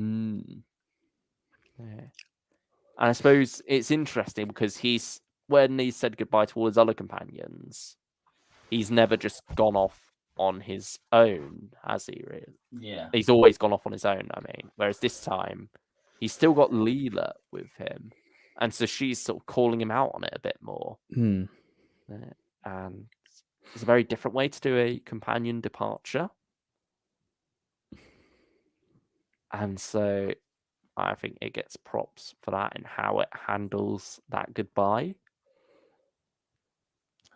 And I love those halfway settings. You've got the halfway men, but you also got this petrol station that's almost like a halfway point, haven't you? Yes, yeah. Which is sort of similar to the idea you have for Station to Station. It is that whole being lost thing. I love, this setting in the dark. It's got a very Sapphire and Steel idea behind it as well. With how time is played about with. You've got ghosts of a sort seemingly running around. And then some time shenanigans as well to add some extra heartbreak. I think it is beautiful, brought a tear to my eye. My favourite story of the series. Right. It's a chunky one as well, isn't it? Yeah. It's a two-parter, but they're both like 35 plus minutes. So, yeah, I think for me, this is a series that, or at least this box set is one that does improve with each set. And again, it's all consistent throughout, really, which I think I've got to hand it to Big Finish for. Because usually a dud does slip through, even in the strongest of series. Even in your Syndicate master plans, you've still got a Fever Island in there. Here, and I mean, I say that Fever Island's not even the worst of that series. Pedestrian kill, I would say. Kill at the start. Yeah. Whereas here, it is consistent throughout. There aren't necessarily as strong standouts as Ravencliff Witch and Shell Shock, but there's enough. Everything else in this series is better than all those other 3 stories in series 11. Yeah, so I really enjoyed it. Peak It was season, nice, didn't you? Yeah, it was nice just diving into a 4th Doctor set and just really wanting to keep going with it. It's one that has that just one more episode feel. Yeah, it feels like a comfy pair of slippers. It's just kind of like, this is the 4th Doctor content. Yeah. I don't want to say longing for, but it's like the 4th Doctor and remember. Yeah, wonderful stuff. And I think it works as well that it does very much feel structured well as a series. There are some other ones where it does just feel like stories are thrown together for the sake of it. Mainly to fill the series out. Yeah. Yeah. Looking at you, 9th Doctor. Even there's not necessarily a overarching thing. There is Margaret's got her own character arc throughout this. But it all, comes together in a way that does feel like it's planned out as a series. Yeah. So, on the whole, series 12 is a banger. I would say, arguably, it's Tom's year at Big Finish. I would say so far, we've still got McGann to come along, and McCoy's got another step. Yeah, but I would say right now, 4th Doctor, this is the year for him. Yeah. So, shall we dive back into the 4th Doctor's past now? Yes, let's do Load up the tier list, which everyone's been waiting for, I imagine. Yeah, because this is such a big tier list, and we've covered majority of these before. I think we're just going to try and blitz through these as quick as we can, because as you can see, it's a lot. Yeah, this is a chunky one. Yeah. Do you want to scroll down and show off all there they are. Look at that. Look at that. That is Destination Nerva all the way through to the Ghost of Margaret. Hoover in Small Collection said, I have a plan after I finish Big Finish. I've made a Doctor Who timeline. I'm going to try that out. Doing it in chronological order. Best of luck. That'd be interesting. Right. Is that, I imagine that's in-universe timeline, chronological, not out of the universe. So would that be like Quinnis, Alchemist, and Unearthly Child, like beginning, like all that? Yeah. And then like books and short, because my goodness. Thing is, you start that, and then so much else is added on as you go. Yeah, so you'd be constantly. Would you be restarting constantly? Who knows? But anyway, shall we dive into this here? I mean, I did want to have a quick chat about Series 1. Yeah. And why I feel maybe it didn't work. It played too much on nostalgia, I think, that series. But I think also, this is a very different time for Big Finish. This is a time when the main range is king still. Box sets haven't quite taken over yet. It's 2012. Dark Eyes is going to come along at the end of the year and revolutionize everything for Big Finish. You had Unit Dominion before that as well, didn't? Or did that come around? It was same year. Yeah. And you had like Love and War as well. So I think 2012 is probably when we get the foundations for the Big Finish we have now, isn't it? Really? Yeah, very much. I think Dark Eyes is certainly the architect of that, isn't it? That's when they saw box sets as the way forward. Started off with the 8th Doctor, and then eventually we cut into the point where everyone's got box sets now. But nevertheless, back then, main range was king. 4-parters were where it's at. I think most, when it came to writing classic Who stories, most writers were conditioned to write in a 4-part style, really. With Fourth Doctor Venture, though, because they wanted to give him his own range, the only way they really seemed to know how to do that was to do it in the one disc format. Yeah. So, yeah, 2-parters sort of trying to capture lightning in a bottle and copy what McGann had there. And I mean, I suppose they also did have their own problems early on, where originally they were going to start with Tom and Liz was going to be And their the first Brig. series. Yeah, the Brig in series 2, but then sadly they lost Elizabeth Sladen and Nicholas Courtney. And I think a lot of these were planned to be Sarah stories anyway, and then had to be repurposed as Leela stories, which you can sort of feel in the writing of them. They do feel like they're leaning more towards especially Nerva, I 13 think. style. Yeah. Because Leela has no connection to Nerva. But nevertheless, I think 2-parters in a classic series style is something that Big Finish hadn't quite got down yet. I think they've done it since. I think when they started leaning into double bills with the monthly range, they started seeing how, that format could work and yet still feel right for classic Who. Here, they haven't quite got it yet. The only other place where that really happened in Big Finish was the Companion Chronicles, which are much more character focused, which is why I think the only one in this series that really does stand out, and I think most people agree is by far the best, is the third one, which I can't remember the name of, and it's too small for me to read. And Wrath of the Iceni. Yeah, there you go, Wrath of the Iceni. That is a much more character focused one for Leela, isn't it?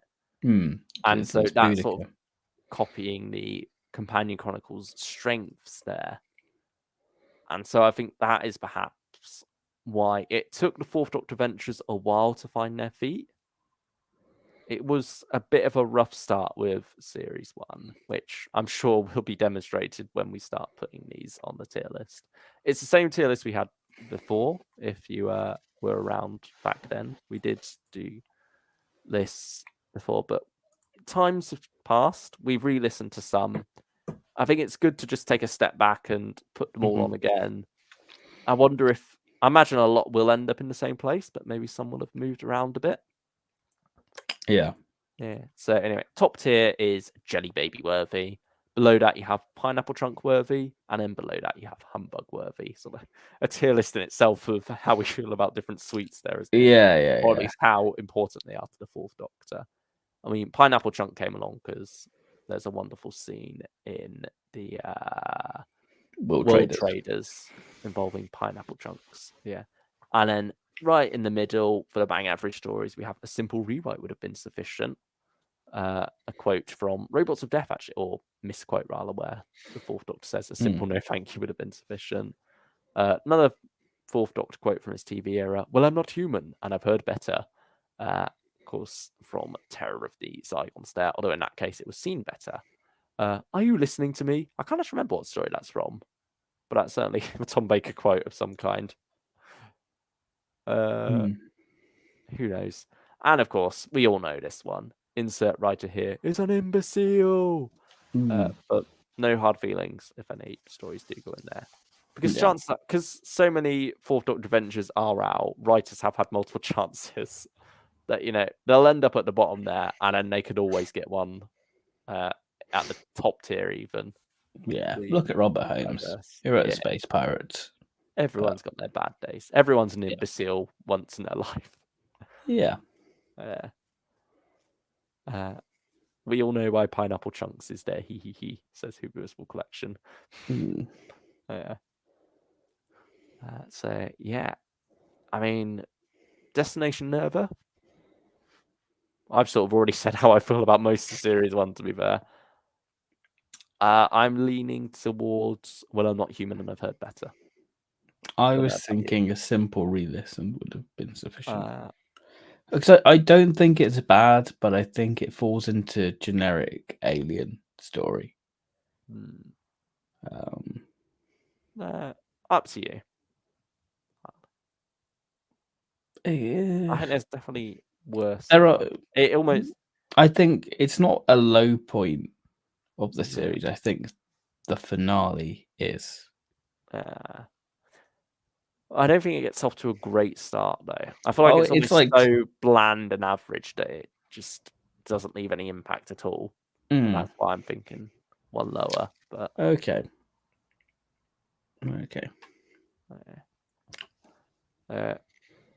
Renaissance Men, I'd say one below that.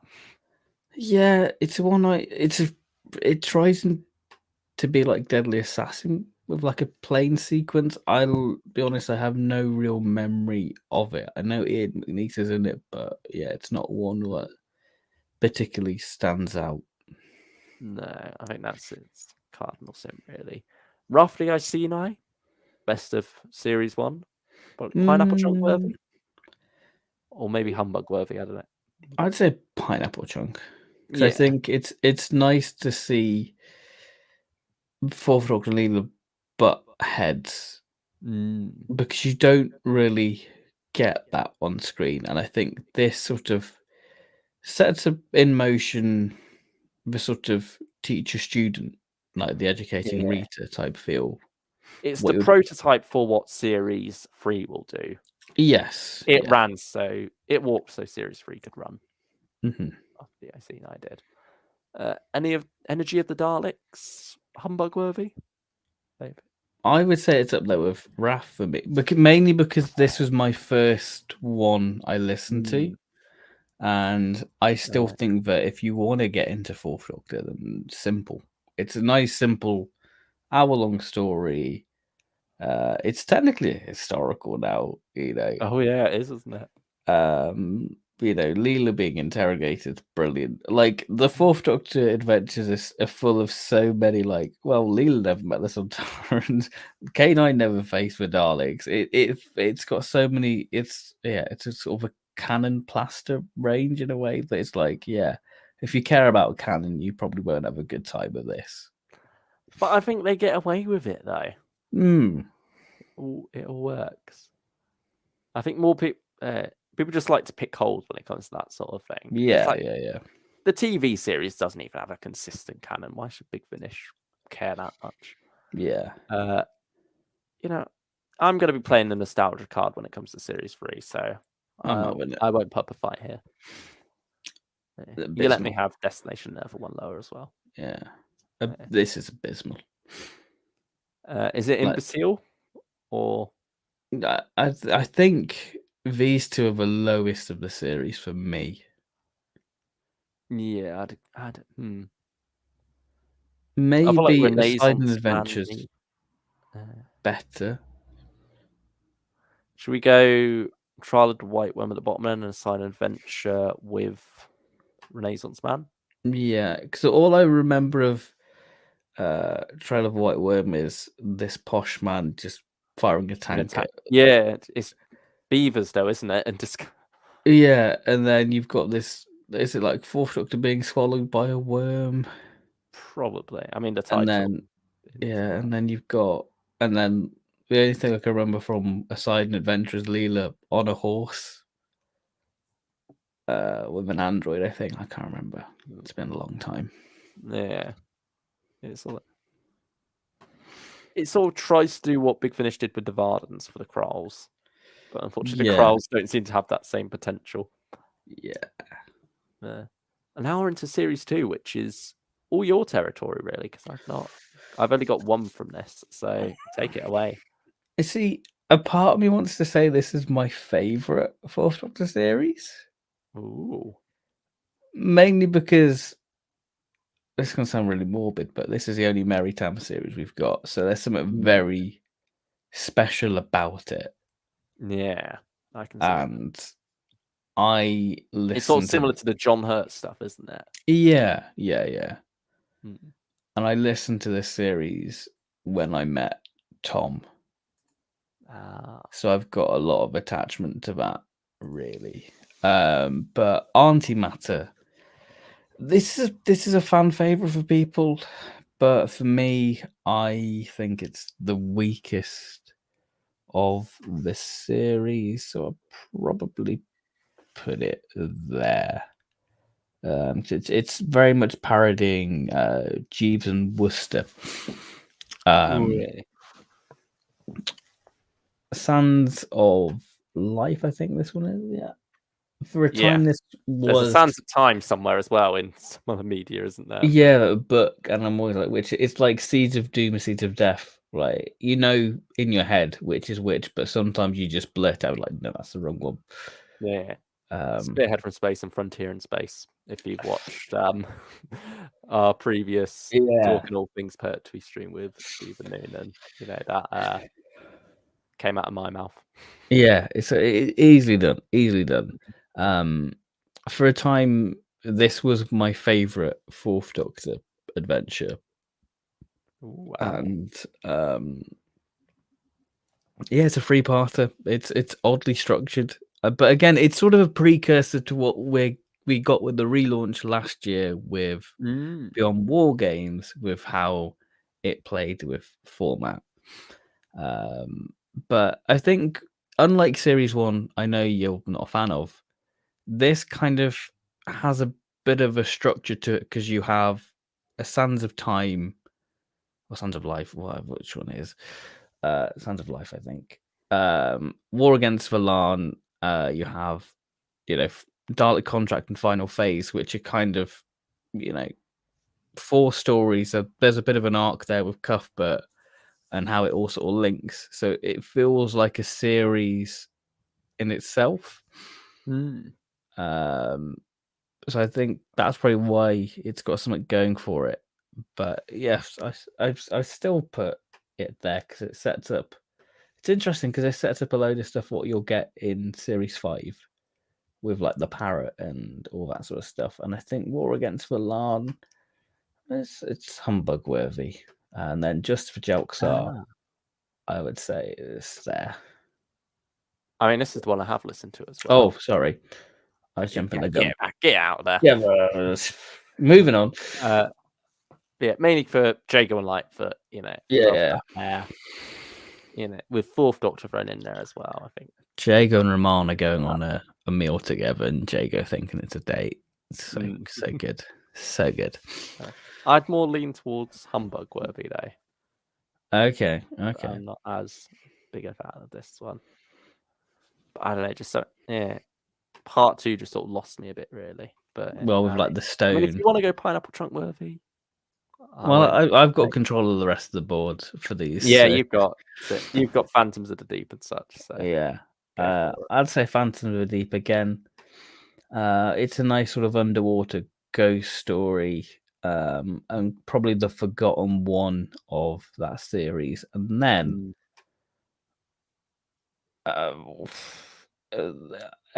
me, want to put it there because of just the music, because it just feels so of the era. Just K9 trundling through the snow and just zapping Daleks. I mean, I can't stop you. Can't argue, so I'm putting it there. And then I might as well put both there because I love these two a lot. David Warner and Daleks winning combo. Is there a bit of a drop off then with War Against the Lan? I would say it's a bit of Does it still work as a 5-parter, or is there much more distinction between those two? They're a continuation, but I think I just had a real good time with the setup. The payoff doesn't quite deliver, but you get the payoff in the Dalek story, really, with how Valan come back into it all. Ooh, Stars just says, fun fact, Hayley Atwell is in those 2 audios. Yeah, she is the President of Earth, isn't she? Yeah. She's very good in the new Mission Impossible film. I've seen that. Yeah. I mean, this would have been just before she did this would have been after Captain America, because Captain America was 2010. Yeah, she was in Blood of the Daleks, wasn't she? As well. Yeah, she was. Nick. I suppose you must have known Nick. So you can't. But here this is the special one, isn't it? It's definitely a Fourth Doctor adventure, but it's more its own thing. It was released when they first had it up on the website as part of the special releases range. Yeah, that special bonus release stuff is so confusing. Oh yeah, bonus release. Yeah, it's sort of done as one of those ones you get as a free gift with your monthly range purchase. but it's very much just the Fourth Doctor adventure. It probably was even recorded as the Fourth Doctor adventure at first, but then they thought, actually, we'll have it as its own thing. I feel like the setup and potential for this story are much more interesting and exciting than what it ends up being. I'd agree with that. I'd agree. I'd probably maybe slap bang in the middle or one below. Yeah, I would say so, because it's got some nice sort of Hinchcliffe imagery, isn't it, really? Yeah, it doesn't do anything amazing. King of Sontar, on the other hand, there we go. My nostalgia kicks in now, because this was my first. Can I do shameless plug? Go for it. We did a full review of this series like 2 years ago. Check it out if you want to know full thoughts on it. Yeah, we stuck it back on, we re-listened to the whole thing, and then we talked about how we felt about it all. And this is very much where, like I said about Wrath of the Iceni, how that walk to this could run. It's taking that Doctor and Leela relationship and really testing and exploring it further. It's done throughout series 3. There's a brilliant teacher-pupil dynamic there that they really explore. And yeah, it very much gets tested at the end of this story. Yeah. I mean, that's such a strong ending, really. And I love a lot of it. There's good action here. It works well as a two-parter. It sort of feels like the series that really finds its own image and identity beyond the Fourth Doctor on TV. It takes some elements of Hinchcliffe, but it really does more do its own thing. It's all two-parters. You know, it doesn't necessarily feel constrained or tied to the Hinchcliffe era, and just very much feels like it's off. It's its own identity, and I really appreciate it for that. And King of Sontar, I'd say it's pineapple chunk worthy. Oh, I was going to say a humbug, but I'll let you have it. I'll let you have it. You know. Yeah. White Ghosts, I feel it's. I think it's the underrated one, to be honest. Yeah, it's looked down upon when it shouldn't be. It's a beautiful follow-up to King of Sontar. It's a wonderful idea as well. I love the music in this. It feels very Impossible Planet, Satan Pit, like that emptiness of space. This is a story set far, far away from any habitable area of the universe. We're far away from most light, and it's very much drawing on that concept to tell some terrifying ideas. Vampires. And then with that, you've got quite a few twists and turns. And I feel like the final twist was a twist too far. And is it Alan Barnes again? Is this one? It might be. Yeah, it does feel like it's a bit rushed towards the end as well after that final twist. But nevertheless, yeah, underrated. I say humbug worthy or pineapple. Yeah, I'd agree with humbug. Yeah. Crooked Man. Do you want to take it about this one? Because I think you're a bigger fan than me. Yeah, I would say part 1's really good. And some creepy stuff. Yeah, I think the Crooked Man, I know they tamed it down a lot. I think they should have just gone full hog and just gone, we'll have again, Big Finish niche market. Yeah, people buying it are going to be over an age. You know, you want to be scared. And I think the Crooked Man does have deranged moments, like stuffing a policeman with like pages of books. Yeah. But it's fantasy horror. Yeah. Yeah. It does go a bit off the rails in part 2, though. Yeah, I think the concept of, the land of fiction and the lesser known figures are sort of leaking out. That's really cool. But I think it just becomes a bit of a farce. So I think, I think there's another story on this list that has the same issue. Nah. Would you put it in the middle or humbug worthy? I would put it in the middle because part 1's just so strong, and I think that's what makes it sting a little Yeah, bit. I know what you mean. Because you think it could be up there. It really could. But it's let itself down. And then the evil one, I remember disliking a lot more. But then when we did do our re-listen, I think it came together a bit better. I'd say still humbug worthy though. It's nothing incredible, but it's above average. Yeah, it's sort of. It's got a problem of here's a character. That character is dead now. It's got a habit of introducing people just to be killed off in the next scene. Almost like Chibnall. Yeah. I think a lot of character deaths in the Chibnall Rifter era are characters who are introduced the same scene they're about to be killed off in. So, I mean, then you get Last of Colophon, which is sort of taking what Hinchcliffe did a lot at Holmes and sort of pulling on that old horror idea, this time the Invisible Man, and transferring that into a more sci-fi setting. And you got Gareth Thomas as the not the titular. We're doing it again. Yeah. As the Last of Colophon, whatever the word is for that, and he is brilliant. He's almost Davros level good, I'd say. It's a rich voice, isn't it, as well? It's wonderful to listen to.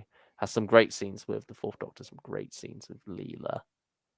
And I really do enjoy this one. There's wonderful scenes towards the start of the Fourth Doctor and Leela on this planet where Leela's complaining that it's cold. The Doctor says it's bracing. She asks what bracing is, and he's like, it's what people call cold when they're on holiday. I love that humor. It has an interesting ending. But yeah, it's also got some Tomb of the Cybermen level stuff towards the start with the getting into a certain place. I say humbug worthy again.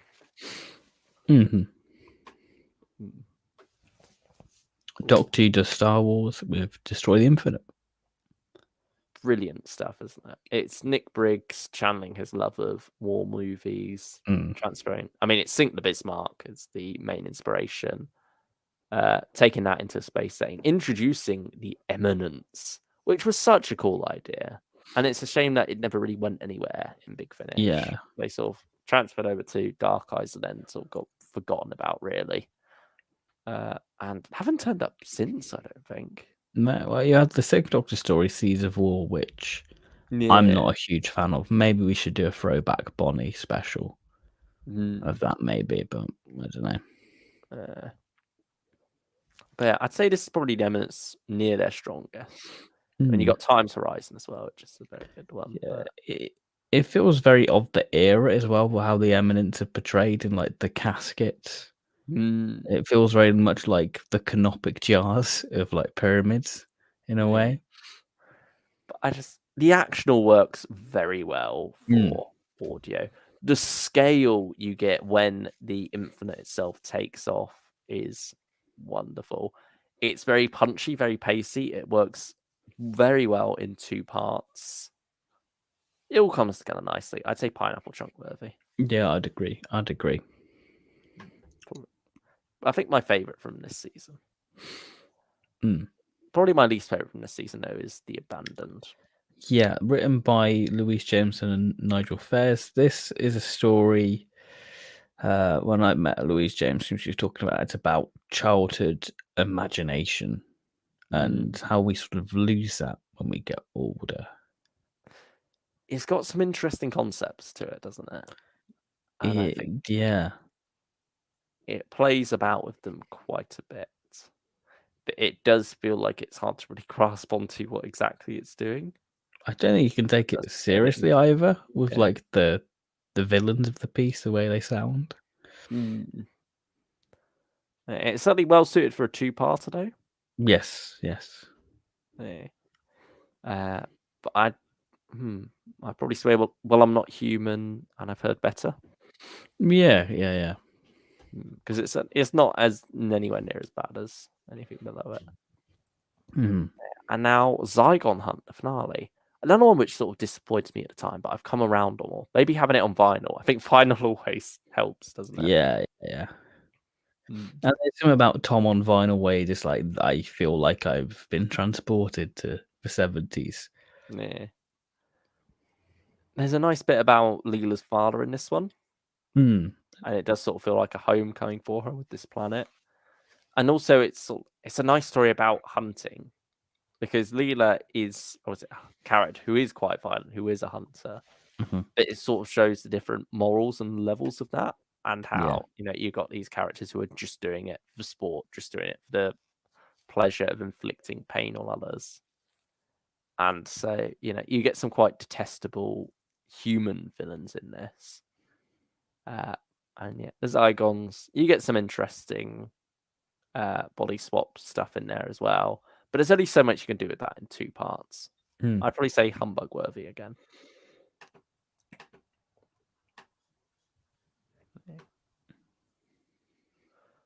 And now the Exelons. What do you make of the Exelons? I think I spoke quite a bit on series 3, so I'll hand over to you. I've series 2, so I think it's fair for you to have we've- your moment with your series. It's my baby.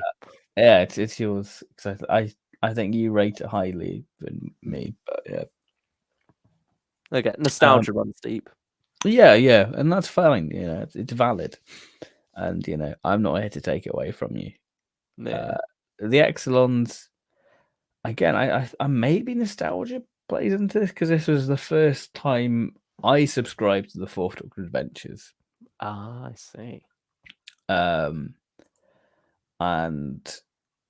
all I can really remember of it is the bromance between the Fourth Doctor and Tim Trelaw's character.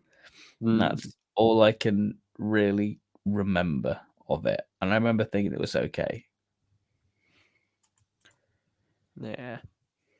Yeah, I think that's just it, really okay. In the middle or humbug worthy, I'd say. I'd go in the middle. Yeah, I think humbug worthy. Looking at what else is there. It's a bit too generous. Now, I mean, Darkness of Glass is one we both re-listened to fairly recently. Yeah. I mean, when was it? It was before Angels and Demons came out for you, wasn't it? Or was it just after? Around that time, at least. When was it? I think it might have been March.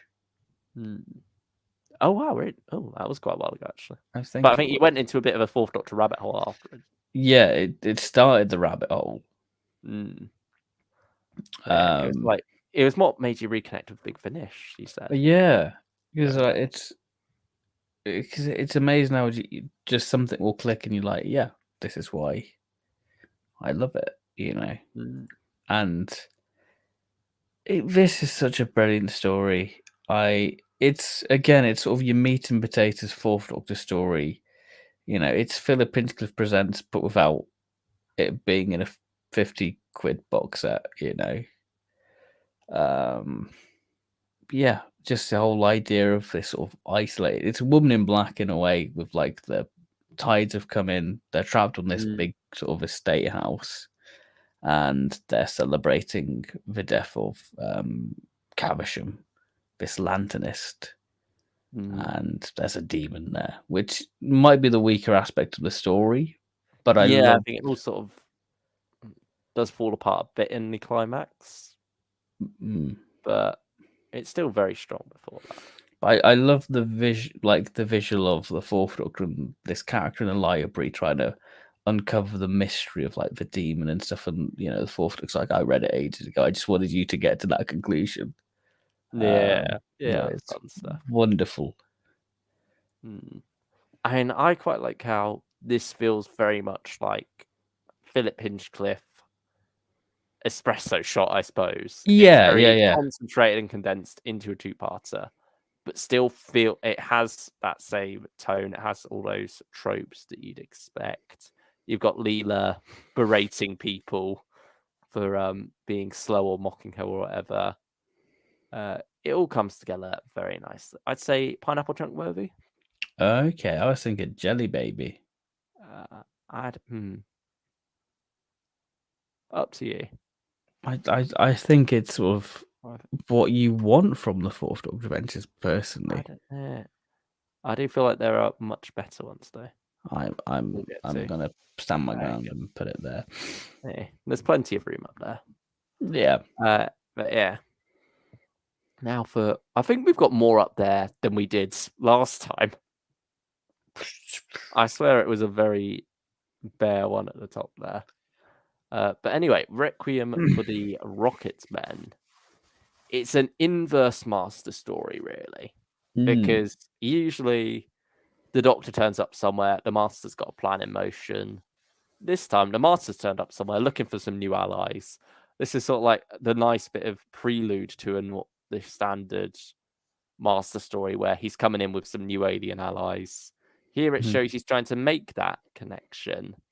But instead, the Doctor's foreseen this and has already got a plan in place to stop him.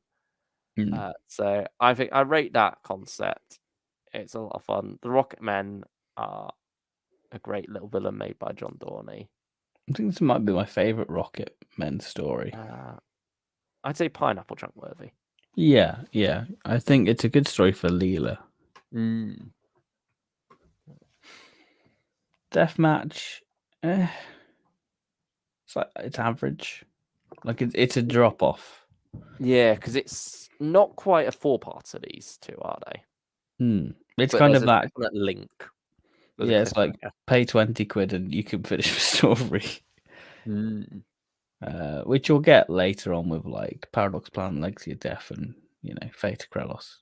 Yeah. I think it is bizarre for how huge a part the Master seemed early on in the Fourth Doctor Adventures that Geoffrey Beevers hasn't returned alongside Tom Baker since this. Yeah, this was his final one. I mean, that's weird.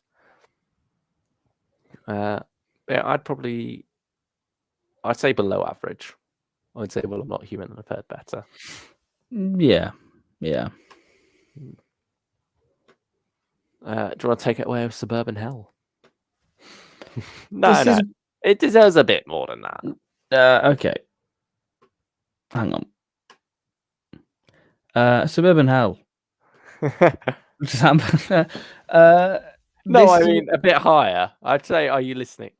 It's not great, but I feel like it's far from the worst of the worst. I think this is my least favorite.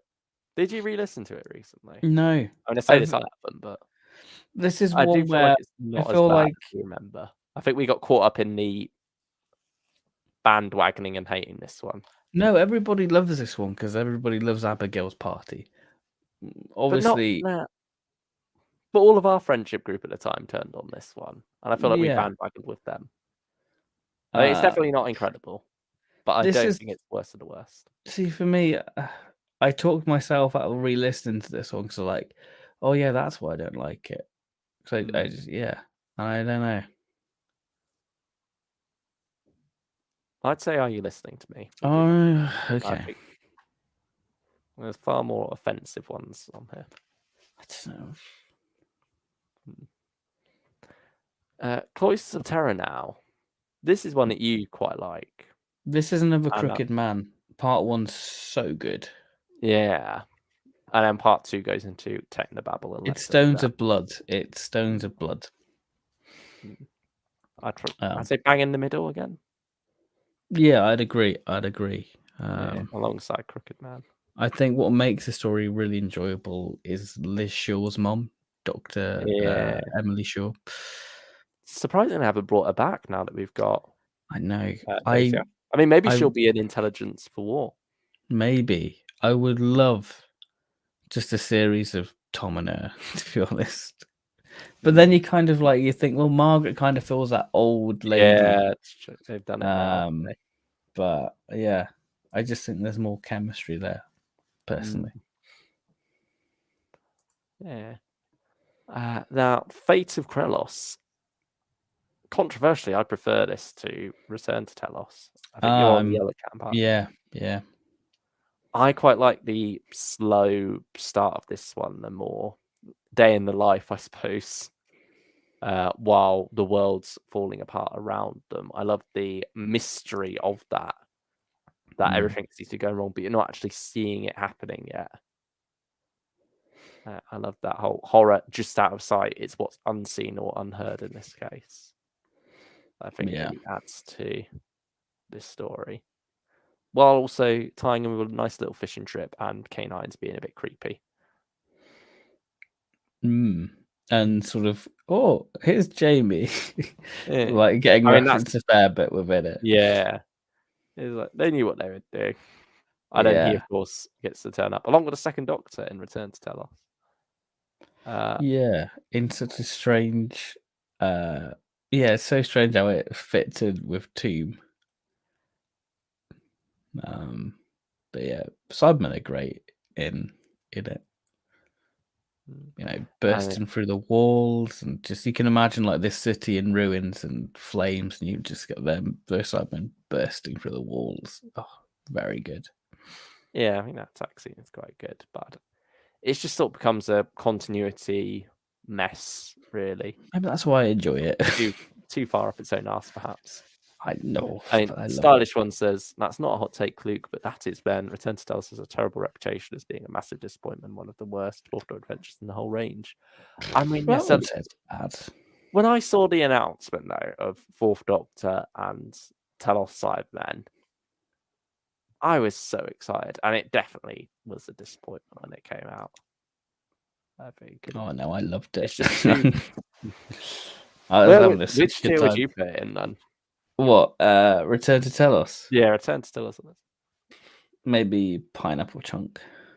I'd probably go. Well, I'm Not Human, I've heard better. So in the middle. What was that?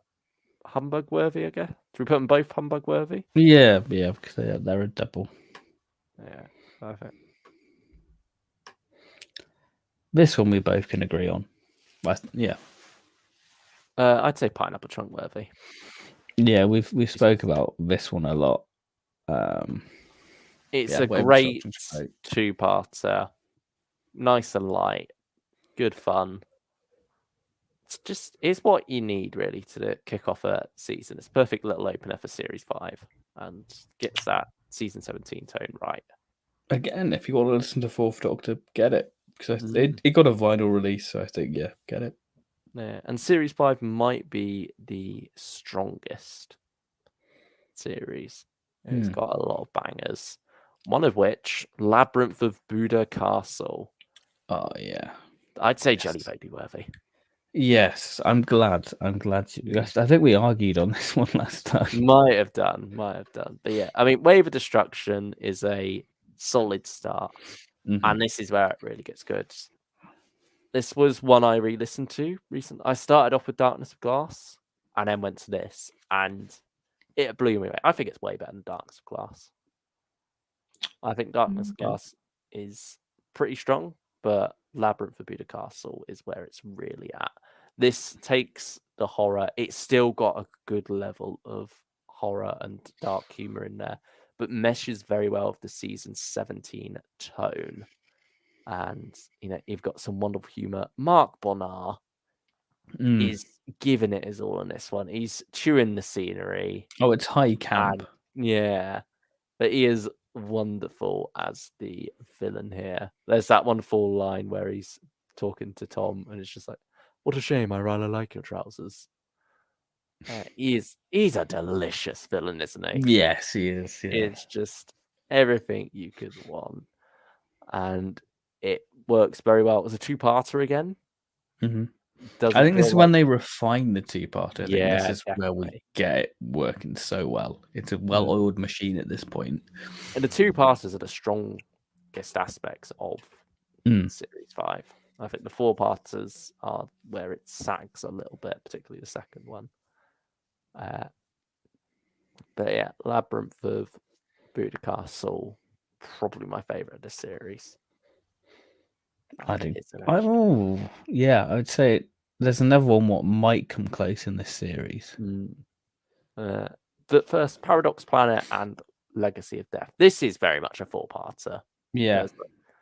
There's no line of distinction between these two. It's very Douglas Adams. This one's got a really good reputation. I just can't find the hype with it personally. No, I think I need to re-listen to it at some point. Yeah, same here. You only have so much time for these things. I mean, we said July would be a quiet month, but yeah, we've kind of taken advantage of it. Yeah, I mean, there's some others coming up that I've re-listened to. Fun Fact: Paradox Planet has Cass in it. Yeah, it does, doesn't it? And Tom Chabden. Oh yeah. So yeah, that's very much leaning into the season 17 angle of things. I'd say it's a brilliant concept of a Is it planet time tanks, that's isn't more it? of its past. Yeah. Yeah. The idea of that, and obviously the paradox that can then cause, and the Doctor and Romana being thrown into that. It is very much taking that idea of, I think the saying is, we're just borrowing the planet from our children, aren't we? Yeah. And so when it comes to how we treat the environment and such, we treat it as if it's on loan to them. And this is taking that concept of saying, well, what if they didn't like all the pollution we are currently pumping out into our planet? It is taking that Barry Letts route, isn't it, with the environmental story, and saying, what if the future could fight back? And yeah, I think I love that concept. Some dark moments in this as well towards the end, but yeah, certainly not as strong as the two-parters. I'd probably say humbug worthy. Yeah, for the pair of them. Now, Gallery of Ghouls, we were going into a bit trepidatious, weren't we, after Suburban Hell, because it's episode 5 in the series, and it's Alan Barnes again. Yeah, and this is really underrated. This one, yeah, fast improvement. I'd say another pineapple trunk worthy one, perhaps. Yeah, I feel like I want to give this one another go, because I think uses the wax work very well, because that can be quite a creepy concept. Yeah, all comes together very nicely. Now, Trouble with Drax, which recently had a sequel. Yeah, it did. In Here Lies Drax with the 8th Doctor. Very much continuing it in that same vein. Yeah, it's just a lot of fun, this one, isn't it? It's so clever. Yeah. How it just keeps pulling the rug from under your feet, and you're just like, oh, of course. Yeah. It's a hard one to speak about. It's showing off how clever it is. It just Yeah. It naturally is clever. It's like John Dorney has put together something wonderful that speaks for itself. I'd probably still say pineapple chunk worthy, but if you want to go jelly baby worthy, I won't stop you. I was thinking jelly baby worthy, because I think it deserves it. So I'm going to be kind. Nice, but this is an interesting one because I've not heard the previous David Warner as Cuthbert stories. So maybe I was at a disadvantage to this one, but this is by far my least favorite of the series, and Casualties of Time is one of my least favorite Big Finish stories overall. Wow, I don't think it's not good. I would put it in the bottom spot if I could. Pursuit of History has some saving graces, but Casualties of Time did less than nothing for me. I think the Black Guardian showed spoilers. It's disappointing. I mean, it's not really spoilers because it is in the description, and he's on the cast list. But you're entitled to be disappointed when he does nothing. Yeah, there's nothing really there. I don't think it's bad, because it's wrapping up the first 5 series of 4th Doctor stuff. It's for Nick series 2 and 5. Yeah. But yeah, it's the end of the Nick Briggs era, though. I think this was the last he wrote for 4th Doctor event, at least in the series itself, because he did come back to do Dalek Protocol. Yeah. But yeah, he's not done any since these two, has he, in the mainline stuff? Yeah. Stardish One says, not a hot take again, Luke. Casualty Time has another terrible reputation. It was a massive disappointment for fans. There we go. I'm not alone. I'm in the minority. I fully accept it. I mean, where would you stick it then? We'll see if we can find a middle. I'd kind of put it in the middle. I got either When I'm Not Human and I've Heard Better or Are You Listening to Me then? I'd put it on that level. I'd put it here. To be fair, I'd let that one go. I'd let that one go in the middle. Okay. Pursuit of History. Well, if you're not letting me have Suburban Hell there, you can have it there. Yeah, I'll accept that. Because that's my least favourite. That's your least favourite. Yeah, Nick. We kind of cancel each other out. And now we have The Beast of Kravanos, which was another one I re-listened to. The final Fourth Doctor adventure I re-listened to, in order at least. I did do the Silent Scream as well, which we'll get to in a bit, before going back to The Beast of Kravanos. But it was the least favourite of the four I ended up going back to. Yeah. Yeah. I mean, you said you had some notes on this one, didn't you? So... I've soured on it. Oh dear. Like, the bits I enjoyed of like K9 being at the Regency Theatre, great. Ball bearings. But it's just, it gets so messy and confusing when it's trying to do the whole mystery aspect of it all. I think so.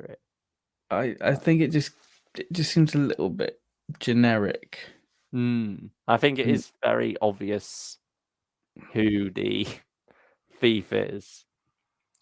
Yeah, and I just don't think there's much to it.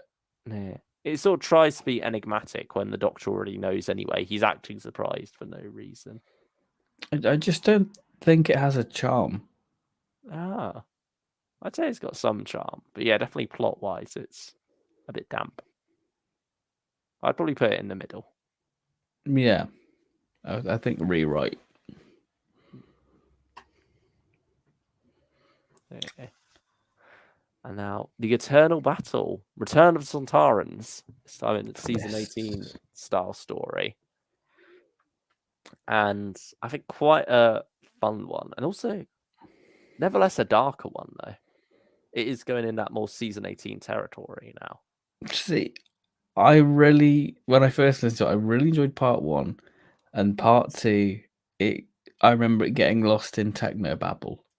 It does go in a bit of a weird direction, doesn't it? Yeah, but I don't think the story suffers. Since re-listening to it, I'm like, you know what? This is one of the best the range has to offer. I think that this is such a different league of it, and the Sontarans, being this warmongering species fighting its own, but when you're dead, you think that's your glory, you can get that, but there is no glory for them because they just keep going and going. So it's quite bleak, and you can just imagine this sort of World War I no man's land setting with zombie Sontarans and humans. It's such visually rich thing, and they Fourth Doctor and Roman, I think they're in the Lake District, to a pencil museum. There's humor there, but there's bleakness, which is great, really. Yeah, and it suits that somber Tom of season 18, doesn't it? But I don't think he's somber in it. He's really not. I think the story itself matches it. Yeah, I think that's a misconception people have with the Fourth Doctor in season 18. But he's quite somber. In Logopolis, yeah, he is. But you watch like The Leisure Hive or whatever, he's all happy-go-lucky, really. Yeah. I mean, I'd go Pineapple Chunk worthy, but I feel like you're leaning towards Jelly Baby worthy, so I'll let you. This is one of my favourites. Yeah. And now, Silent Scream. Take it away. Quite an interesting one, really. It's not quite as horror-filled in the way that you would expect, but it's more the villain is very much one of the lowest forms of humanity, really, in his motivation being purely greed. And he really is a very despicable character. Like I was saying, how Mark Bonnard was so delicious as a villain. He's a villain you almost root for, not because he has a noble cause, but because he's so bloody suave and fun. Yeah, but he's a vampire, yes, so it makes sense. Yeah, you know? drain the blood of everyone in the world. I Take support me. you in that. Do it. But this guy, Yeah. fuck him. He's Burn he gets him. everything he deserves at the end of this story, Yeah. and I think that's satisfying. And yeah, I feel like I love the Hollywood setting of this. I think the title's so clever as well. Yeah, it's that period between, the transitioning of silent film to audio film, hearing film, whatever. Pictures as we know them today. Pictures and sound together. Yeah, audio visual. Yeah, that's it. Yeah. And so a lot of the silent film stars have found themselves part of work, really. Yeah. I suppose, is it partly like a psychological thing, do you think, where people have seen them and imagined their voices being one way, but obviously you're never going to imagine the right voice, so it throws you off? Yeah. Could that be it? Yeah. And of course, I mean, it being an audio as well works quite well. You've got the monsters of the piece, in quotation marks, being like the celluloid, being wafer thin, but nevertheless dangerous, and then K9 being able to combust them. I mean, K9 gets a good bit to do in this as well. Him just going down the motorway. Yeah. So good. And the Fourth Doctor sort of fanboying over. Yeah. I love how blasé Romana is. Yeah. She's just like with the Fourth Doctor as he's fanboying over this actress, just practically invites himself into her home, and then she just pretty much follows along. Because she's like the next victim, isn't she? So she's expected, played by Pamela Salem. Yeah, she's expecting death, and then you just got this loony just go, look. Yeah. Soda water.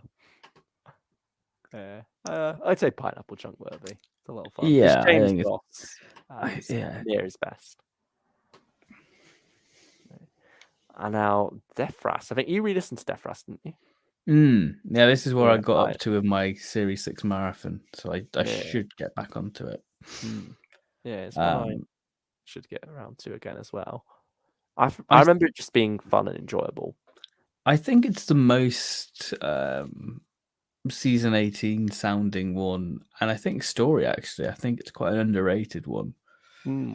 It's like high concept, isn't it? Yeah.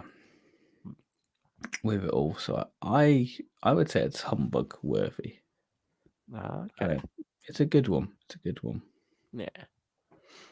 Haunting of Malkin Place. Probably another humbug worthy one. Yeah.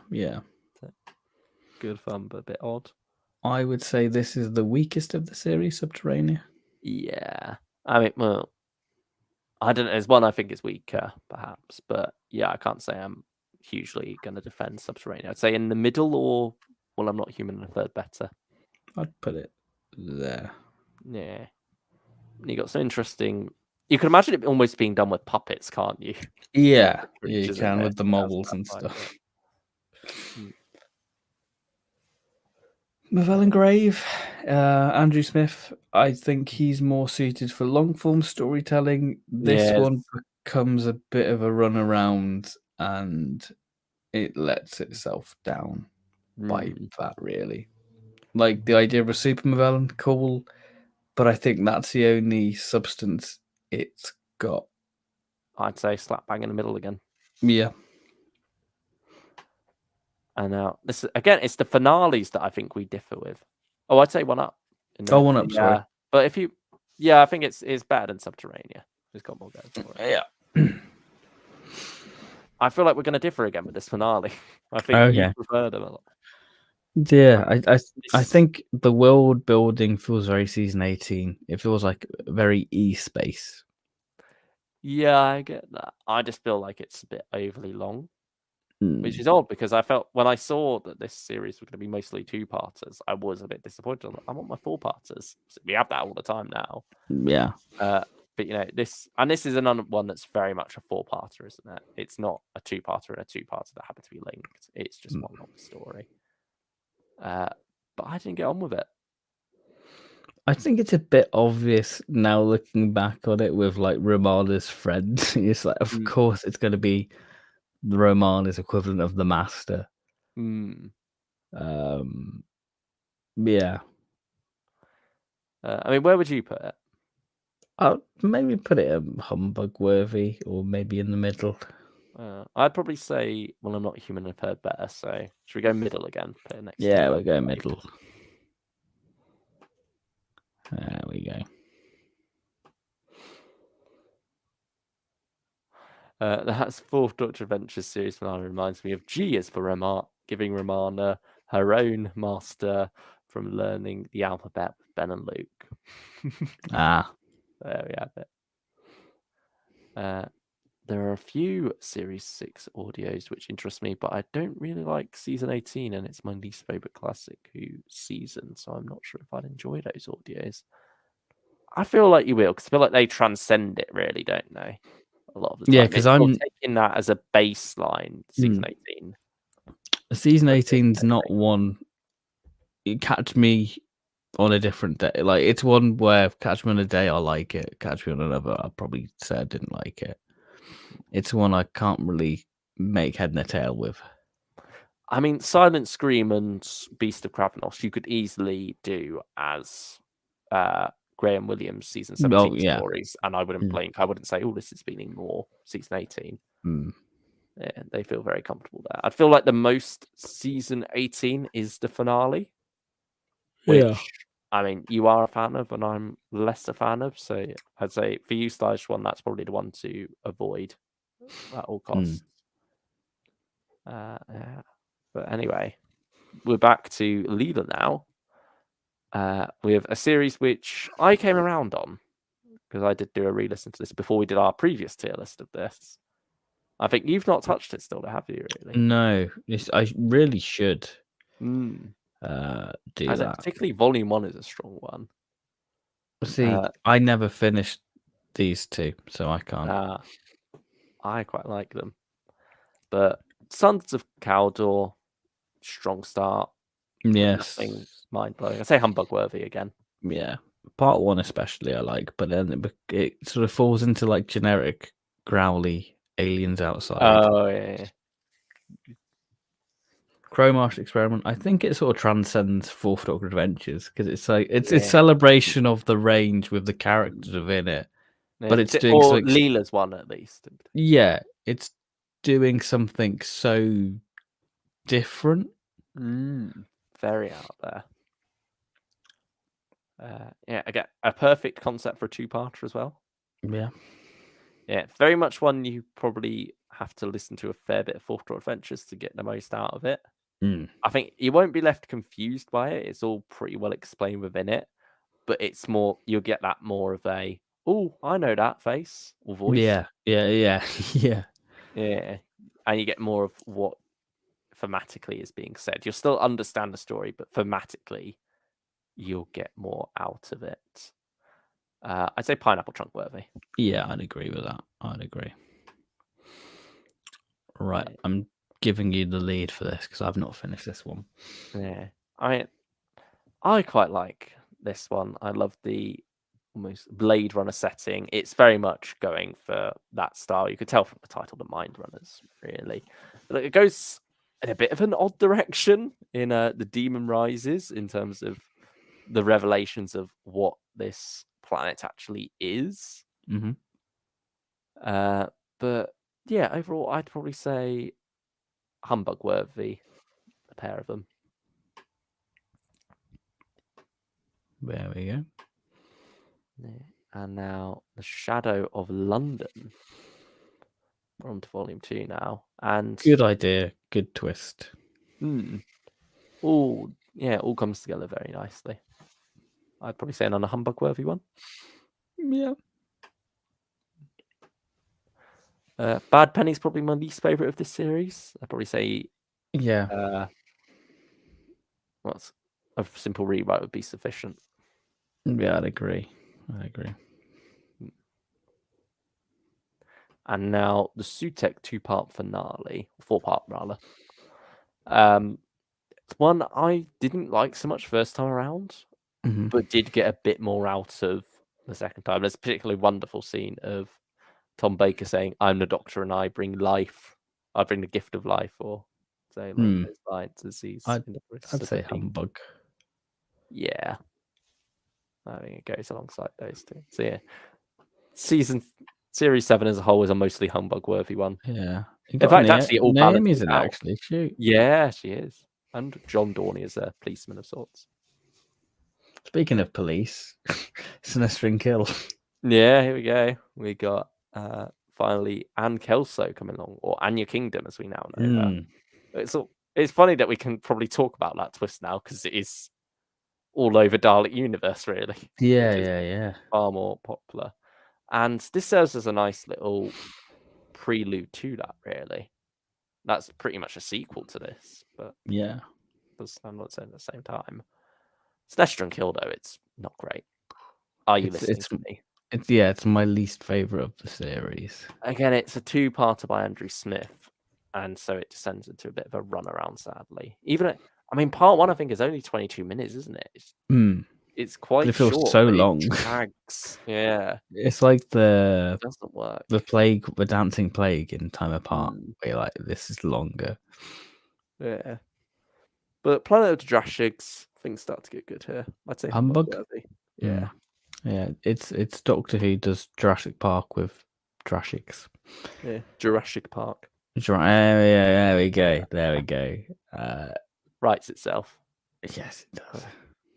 Hot take, I don't think 4th Doctor Adventures Series 8 does the arc well. I don't think having almost all standalone stories and almost all arc heavy works pacing wise or momentum. I feel like the way it's spread out doesn't work too badly, but I think it does lead to Fever Island suffering a bit because it's very much pause the arc, love a side story, then get back to it for the finale. But Enchantress of Numbers, pineapple chunk worthy. I really enjoy this one. I love the concept of it. Does Ada Lovelace better than the TV series did? Yeah, this one's great for like the start of the year.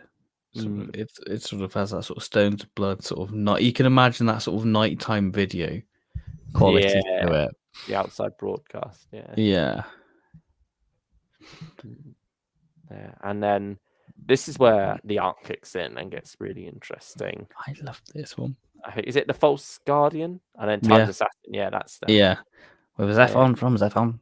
Yeah. It's wonderful that you have this 2-parter in the middle of the series so that you end one box set on a cliffhanger and you get to pick up with it with the next one. Oh, it's so good, this one. I really love it. I'm interested to see what your hot take for this one will be, Stylish One. But yeah, hot take from Stylish One on okay. Relative Planet of the Drashigs Part 1 is boring and Part 2 is pretty good, and reverse that for Enchantress of Numbers. Okay. Yeah. How Stylish One also asks, how does the Caldor one work after there we go. How does the Caldor one work after the robots? Is it better or worse with that spin-off? I say the robots doesn't necessarily lead into it in the end, like I was perhaps expecting. It is certainly set far off into the future still. But yeah, I'd say that one doesn't necessarily do the robots any favors. But at the same time, it's like so far removed because of its setting that doesn't necessarily matter too much anyway. But yeah, certainly it doesn't quite tie in as much as I would have hoped it would. Yeah. But by this time, by the time the robots ends, that's a 6-year-old 4th Doctor 2-parter that most people have forgotten about. So I can understand them not feeling beholden to that. And I also understand them wanting to go in their own direction in the robots rather than having a pre-written ending for them by a Fourth Doctor story from however many years ago. But hot take from Stage 1 on False Guardian and Time's Assassin. It's one of my favourite Fourth Doctor stories. I had to wait a year between the two. Also, one of the best one-off villains. There we go. Yeah, I really love the scientist. This is the strongest of the series. Oh, I think the Perfect Prisoners is bloody good as well. Again, we're disagreeing on the finale bit there, but I'm nowhere near as harsh on this finale as I am on some of the others. But I'd pineapple trunk worthy for both of them. Yeah, I'd agree. Because I think the way it reveals things as well, like it's very the Varga plants and all that. You're like, whoa, okay. Right. Even though they're on the cover, you don't really put two and two together. Yeah, they come along quite early as well. And then, of course, Zephon. We had that wonderful reveal as well at the end. We knew John Colshaw actually mentioned on the Big Finish podcast before this. He was saying, I'm playing the son of a classic Who villain. And so we were sort of guessing at the time who it could be. I think one of my guesses was, is he going to be the child of... who is it in Two Doctors? The Butcher. Shockeye. Shockeye, yeah, of the Quantum Greg. I thought maybe he'd be playing Shockeye's son. But no, he's playing Zephon's son. Zephon, son of Zephon. From Zephon. Representative of the planet Zephon. Yeah.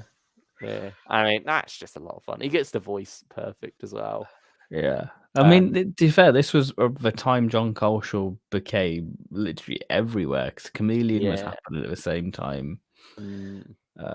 Yeah. Brigadier would happen not too long after this. Yeah, true, yeah. Just a couple of months later. So, yeah, this is the John Colshaw Renaissance. Yes. Yeah, it's just wonderful stuff. Brilliant reveals. And, of course, we had that hidden cover, didn't we? Where it's sort of like they revealed afterwards that this is what the Syndicate Master Plan is. It's the representatives from Dalek's Master Plan, or their descendants who have survived and want revenge. Fever Island, though, it's not that great. You get Tom Baker doing a funny villain voice. It's him doing James Bond, isn't it? Trying to be a Bond villain, because it's pastiching that. I'd probably say, well, I'm not human, and I've heard better. It's not Sinestro Kill bad, but yeah, I'd have to agree. Yeah. And I'd go humbug worthy for Perfect Prisoners. Yeah, I'd agree. I think the ending's so good. Oh, it's heartbreaking, isn't it? The way that's dealt with. And I love that that's now been picked up on through Dalek Universe. I love how the delegates are kind of picked off one by one in such ridiculous manners. Yeah, particularly the Christmas tree. Yeah, But yeah, it's an odd one because you are very much thrown into it. You almost feel like you've missed a part there. Yeah, almost feel maybe. But it's such good cliffhangers. Like John Dorney, 2019. My God, that man was pulling some absolute banger of a cliffhangers, like Primord as well. Oh, so good. And now we're into E-Space time, Series 9. This is something we were quite excited for, because now we've got the shift fully to four-parters. Like, you've had your four-parters mixed throughout before this. Perfect Prisoners was the first proper four-parter in the sense that it's carrying the same title throughout. Yeah. Now we get it like the main range does it, where it's all under one cover. You get the thinner box sets now, like the New Frontiers one. And yeah, it does feel like, the beginning of a new era for the Fourth Doctor Adventures. But Purgatory 12 is not a great start for it. Yeah, it's Mark Platt. Mark Platt's a good writer, but I think it's just very drawn out.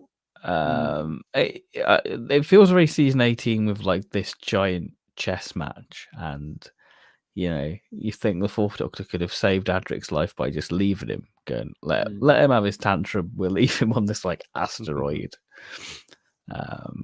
Yeah, it's 7 out of 10.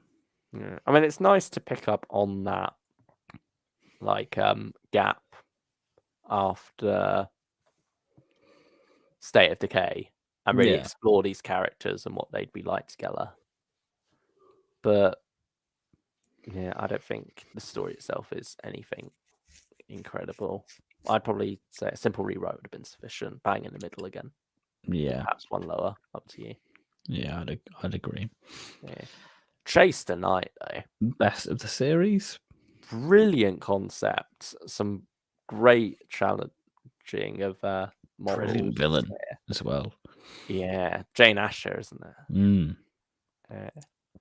You really get to see her go off the rails.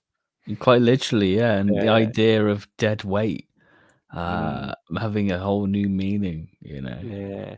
I mean, it's about the pragmatism of it all and the horror of that, what humans or humanoids, I guess, are capable of in dire situations. It's a beautiful concept as well, the idea of this planet that is perfectly nice during the nighttime, but when the sun rolls around and day begins, everything catches fire. It is completely inhospitable. And so you have to constantly keep moving to stay in the nighttime. The idea of a like spaceship on a train as well. Yeah, really good.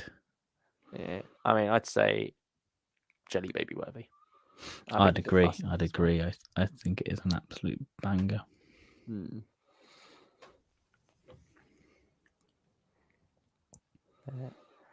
And now we come to the Planet of Witches, which is very much the State of Decay of this, isn't it? It's riffing off of that story.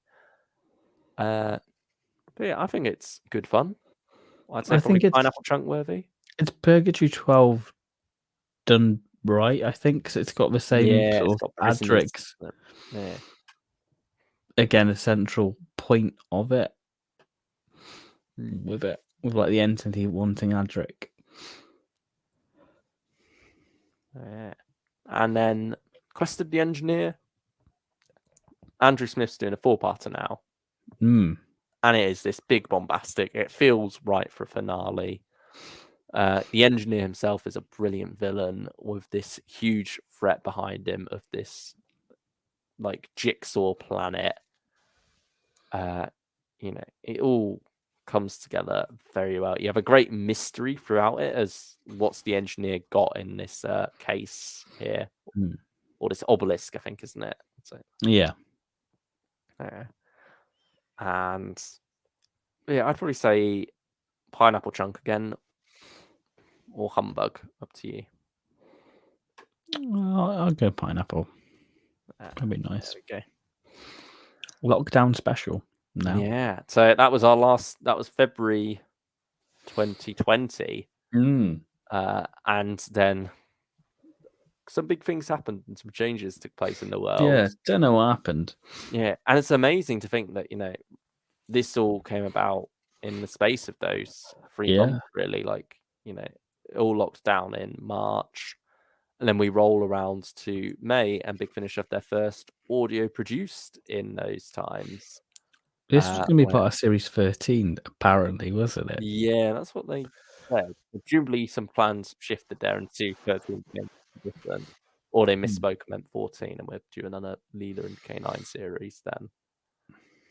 But nevertheless, we have this story, which was the first to be produced during lockdown. And it's one of Rob Valentine's first ones as well, isn't it? Yeah. I'm very much a regular face at Big Finish.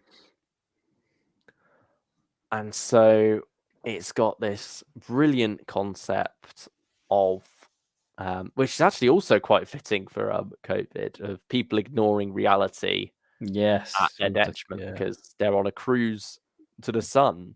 And they're these supposedly intelligent people, a lot of them quite rich as well in funding this, who believe that inside the sun is going to be a paradise, heliotopia. They don't believe they're going to burn and die.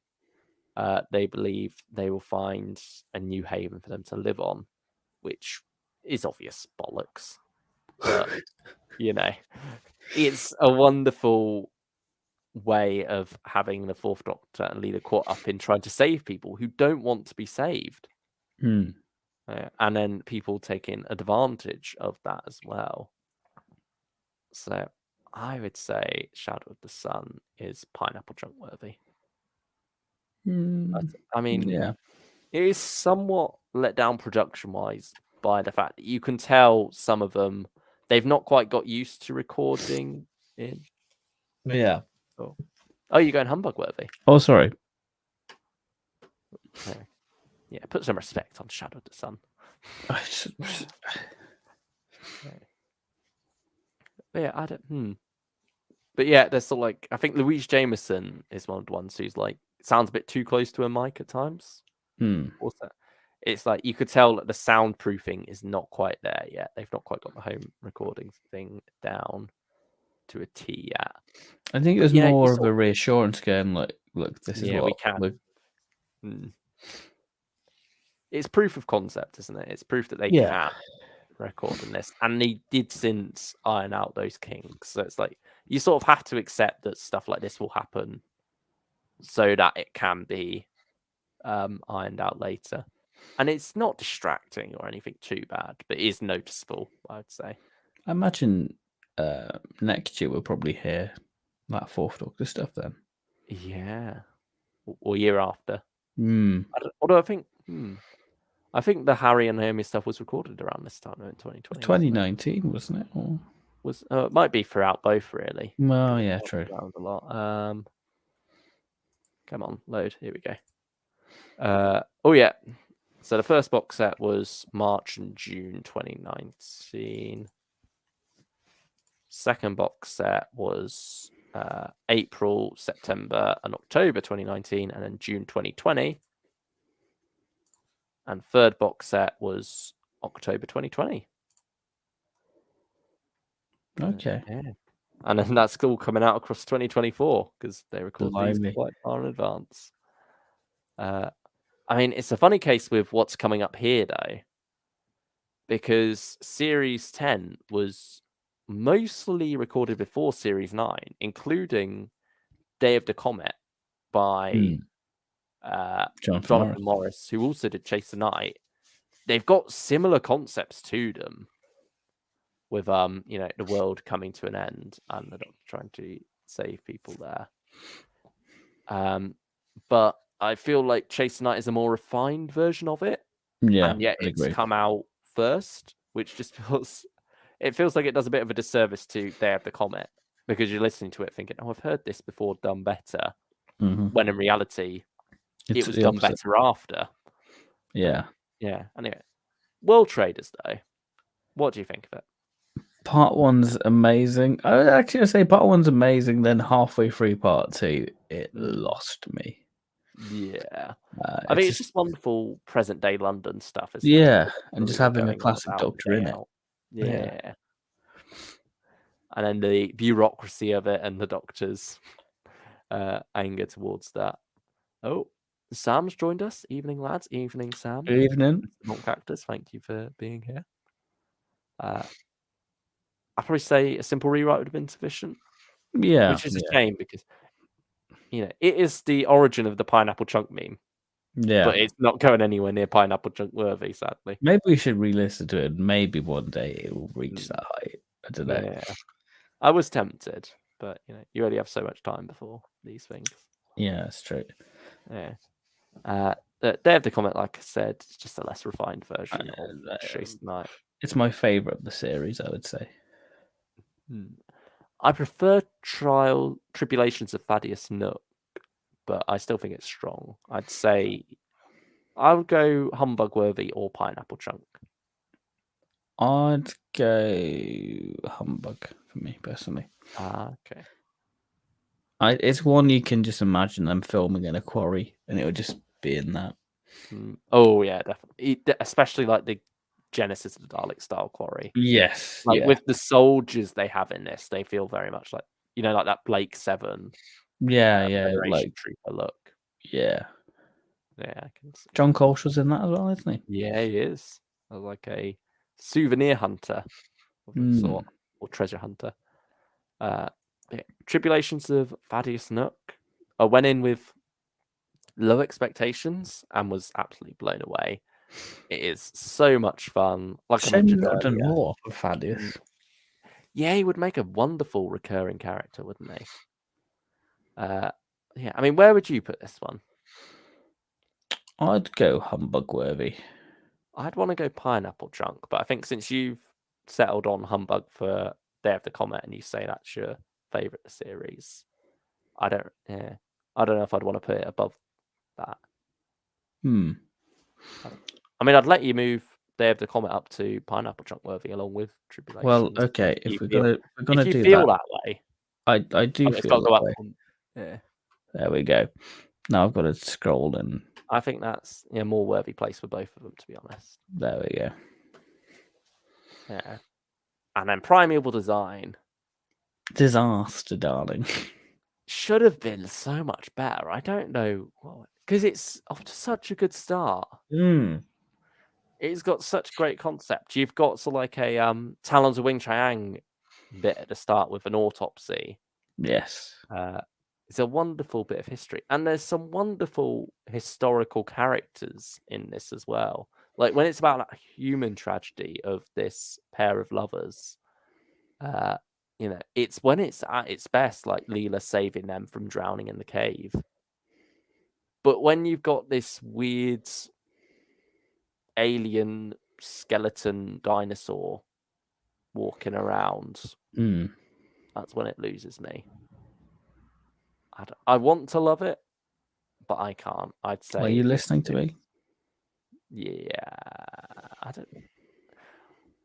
There's good stuff in there though, but just none of it comes together. So I don't know if it would maybe be. Well, I'm Not Human and Third better, but I'll put it there then. All right. Well, Dalek Protocol now.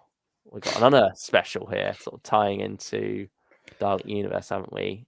Anne's back, or Anya here, Kingdom. Bilal is back. Well, the Daleks really aren't in it that much. No, it does feel like it's very much a classic Fourth Doctor Adventures 4-parter in that you could very much see it being divided into a 2-parter and a 2-parter. Yeah. And I wonder if it would have been better like that. I mean, that would have been interesting. Have it in a mini box set, but just one disc on each. Give it its own individual cover art for each half. And have it be like Dalek Universe 0 or something. Yeah. Maybe that could have worked better. Then again, that would have made it more expensive. And I don't think I want to pay more for this story. I'd say bang average in the middle. Yeah. I mean, we're still waiting for another really strong Fourth Doctor Dalek story. Well, you've got the Series 2 one. Yeah. It would have been nice to go back to that while it was available physically. But anyway, Blood of the Time Lords now. We sort of mentioned earlier that this one's sort of like the weaker one of the solo box set. Yeah. It's Deadly Assassin redo, really, isn't it? It's beat for beat, practically. Especially with the way the parts are divided. And just by part 4, it's just terrible. I'd say, are you listening to me? Yeah. Ravencliff Witch, though. Love this is your baby. Yeah. Jelly baby worthy? Yeah. My jelly baby? Yeah, go on.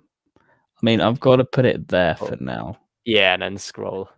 There we go. Because the tier list is getting chunky. We're nearly there. We're nearly there. Do you think if it was a knowing comedy, it would be better? Which one's in that reference to a stylish one? And then I can't even remember now. Dreams of Avarice. I think it outstays I think it'd be better as a 2-parter than a 4-parter. Oh, I agree completely. It could have been a nice, fun 2-parter, but as a 4-parter, it just drags on and feels like it's padding itself out. It's one I've seen quite a bit of love for, but I don't really get it. I like the companion of the week. Yeah, the constable character. Yeah, I like how the Guy Adam gets the Fourth Doctor sort of humor within it. He does. And I like the not security, but like the Nine's little his drone squad. Yeah, they're great. They're lovely. Maybe it would definitely Humbug. In the middle. Perhaps I'd say Humbug. I'll let you have Humbug. Shell Shock now. It's an Jelly Baby worthy one. Yeah, it's brilliant. I know a lot of people say it's no man's land, but that's been out ages. Of course, Doctor's going to rehash some things. Yeah. It does it so well. You got wonderful stuff in the hospital at the start. It reminds me very much of Dark Eyes as well. Yeah. And then the way the mystery spans out from there, I think is wonderful. The way it connects to history as well and leads back to that, and you find out more about what's been going on here. And a very Nigel Neal idea. Yes. So now we come to Peak Season, which has been nominated for a Scribe Award, hasn't it? Yes, yeah. Congratulations to Lisa McMullen, who wrote this one. Elizabeth Miles, sorry. Oh, dear. At least you knew. Yeah. Congratulations to Elizabeth Miles, who wrote this one. But Grey Man of the Mountain banger. That's a banger. But this no banger. No, it's not a fan of this. I struggled with this. I mean, granted, isn't it? It's a free. Ones are chunky. Yeah, it's a freebie. But yeah, no, thank you. What's that's Destiny of the Daleks. My favorite story. No, thank you. Well, I'm Not Human I've heard better, or are you listening to it? I like the relationship between the Doctor and the Is it Melvin? Yeah. Or Mervyn. Mervyn P. Yeah. But no, I'm not. I wasn't enamored with it. Yeah. Okay, are you listening to me? Yeah, I won't say no to that. Now we can blitz through these because we've given full forwards. Ice Heist, Humbug worthy. Yeah, I'd agree with that. Same for Antilia. Yeah, I think it's all on the same level. Same for Wizard. Yeah, I'd agree. I'd want to go one higher for Friendly Invasion, but I feel like you're more Humbug worthy, so I'd say Humbug worthy. I don't feel like I can properly judge it, so I'm willing to let you have Pineapple. Yeah, because I think of you love Ghost of Margaret. Stone Cold, I'd probably say Pineapple Trunk worthy again. Yeah, I'd agree. And then, I mean, Ghost of Margaret, I'd want to go top tier. Mm-hmm. But again, I don't know if you're more, because you're a bit more critical at this one. Would it? I would you keep it in Pineapple Trunk? I'll let you have it. Because I think that as a freebie. Okay. I mean, are you sure you wouldn't? Would you put Stone Cold in the top tier though? I would put Stone Cold in top tier. Put them both in top tier then. Go on them. There we go. There we have it. That's the Fourth Doctor. There we go. All tier listed once again. And will we redo the whole thing next year, or will we just add the upcoming ones onto this one? We shall see. Yeah, we'll have to figure that out. That's a problem for future us. It's next year's issue. And then we can add Philip Hinchcliffe and the Lost Stories. I mean, it will be interesting comparing this. It would be one because I feel like we were a bit more stingy with the top spots. Yeah. And I feel like there was a bit more at the bottom. Yeah. I don't know what Suburban Hell. I feel like that didn't make it into the bottom one last time. I feel like it must have. I don't know, but there's definitely something more down there. I'm going to load that up and see actually. Yeah, because that'll be interesting to compare. There it is. One of our highest viewed streams as well. 11 Remember, 50 likes, and we'll do Missy and Lady Christina. Remember. I mean, yeah, that one, it's 911 views, but only got 28 likes. So. So guys, chance, do it. We're on 18 likes tonight at the moment. Thank you for all those who have. Thank you all to thank the you lurkers who have been watching. Thank you to all those of you who have been commenting. Smash like. So, if you haven't already, please do hit the like button. We appreciate it. We do. So Jelly Baby Worthy last time, it was just the Labyrinth of Buddha Castle, Trouble with Drax, and Chase the Night. Wow, we were tight. Yeah.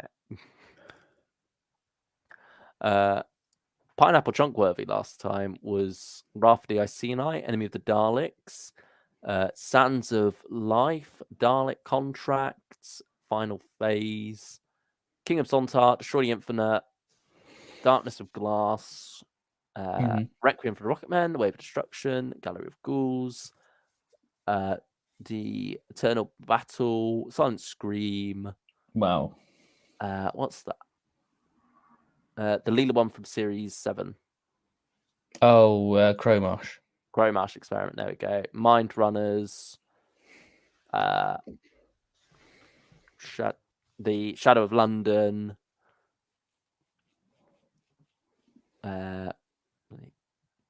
False Guardian. Enchantress of Numbers. Perfect Prisoners. Planet of the Witches. Shadow of the Sun. Quest of the Engineer. And Tribulations of Thaddeus Nook.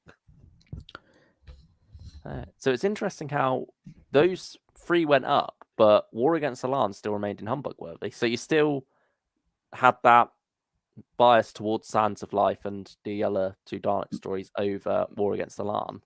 So that opinion didn't change. It's just there's more of a gap there. Yeah. But anyway, I won't go through all of them, but I would just I need to fast forward. Yeah. This is interesting. Okay. Trial of the White Worm was actually in Are You Listening to Me last time, alongside A Side Adventure and Renaissance Man again. Suburban Hell did make it to the bottom of Is an Imbecile. Yeah. Alongside Casualties of Time. Right. Yeah. You must have come around on it since then.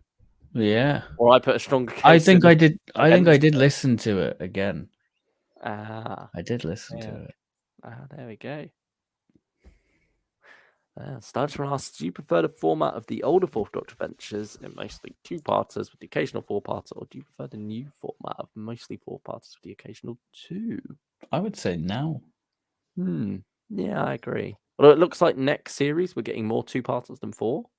I think we're going to be getting 2 4-parters, one at the start, one at the end, and then 5 2-parters in the middle.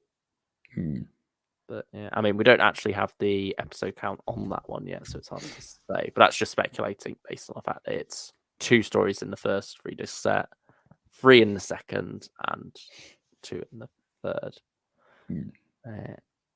But yeah, I do think it's working at the moment with the occasional 2-parter now that they're mixing them more in there. Yeah. Yeah. I think all the stories in season 12 are the right length. And also, it's just nice having 4-parters. It feels right for the Fourth Doctor, doesn't it? That is his bread and butter on TV. Yeah. And yeah, the occasional 2. Not every story needs to be one, so it's nice to have the option of 2-parters when it's right. Yeah. I think series 12's just got the balance of it all. And I adore it. Yeah. Hopes for the Fourth Doctor adventures going forward. Bring Sarah into it. Yes. That'd be a series. Get some 6-parters in there, actually, now that we've got the 3-disc sets. Yeah. Go down that route like they did with the Third Doctor adventures. I was hoping for the Sea Devil to be a 6-parter, but I doubt it. I mean, that's got another story on that set, so I think it's the best we can hope for there is a 4-parter. I wouldn't mind another Fourth Doctor Cyberman story. Oh, definitely. Maybe even season though 18 or season 18 Dalek story in E-Space would be cool. I know we've had the Watchers, but you know. I mean, get the Master back again as well. Yeah, I think we're overdue. I mean, yeah, have the Master with Romana. Yes, that'd be cool. That'd be a way to do it differently. Oh yeah, certainly get Romana back as well, because any series with Romana is top tier. But yeah, I think also I kind of hope they go down the route that they're going with a lot of the other Doctors at the moment, where it's not the same companion throughout the year. Have it be like the Third Doctor Adventures, where we can get one with Sarah and then one with Liz. Have it be like that, except Sarah at the start of the year, Leela at the end of the year. Get Romana back at some point. Mix it up a bit more rather than have it be a series just for one companion, and then we have to wait until the next year for the other companion.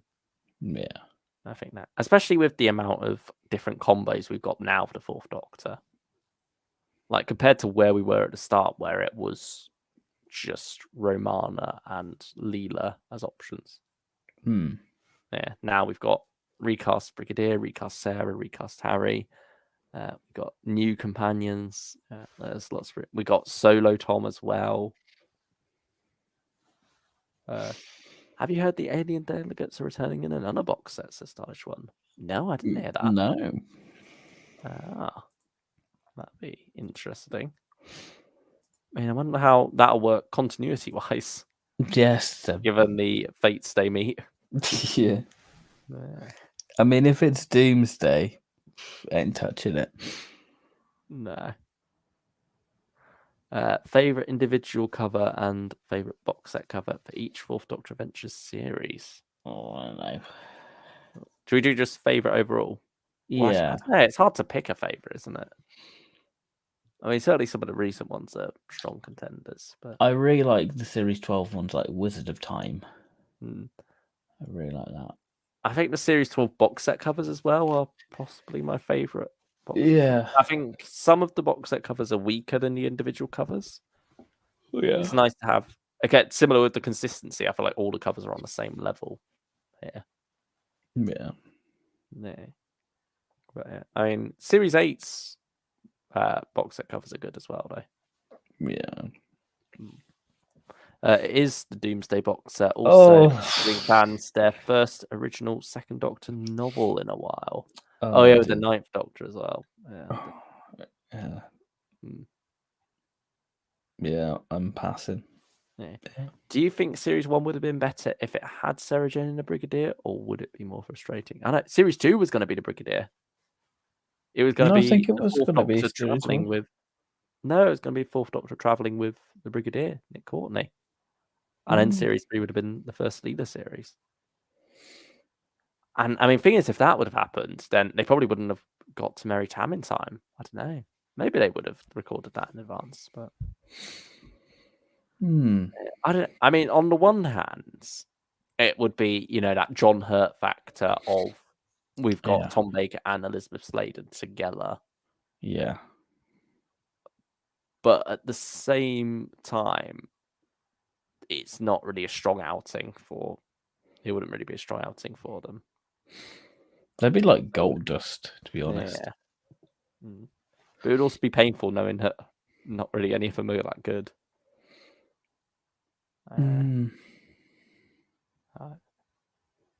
But I just want to see what they would have done with the Fourth Doctor and Brigadier together.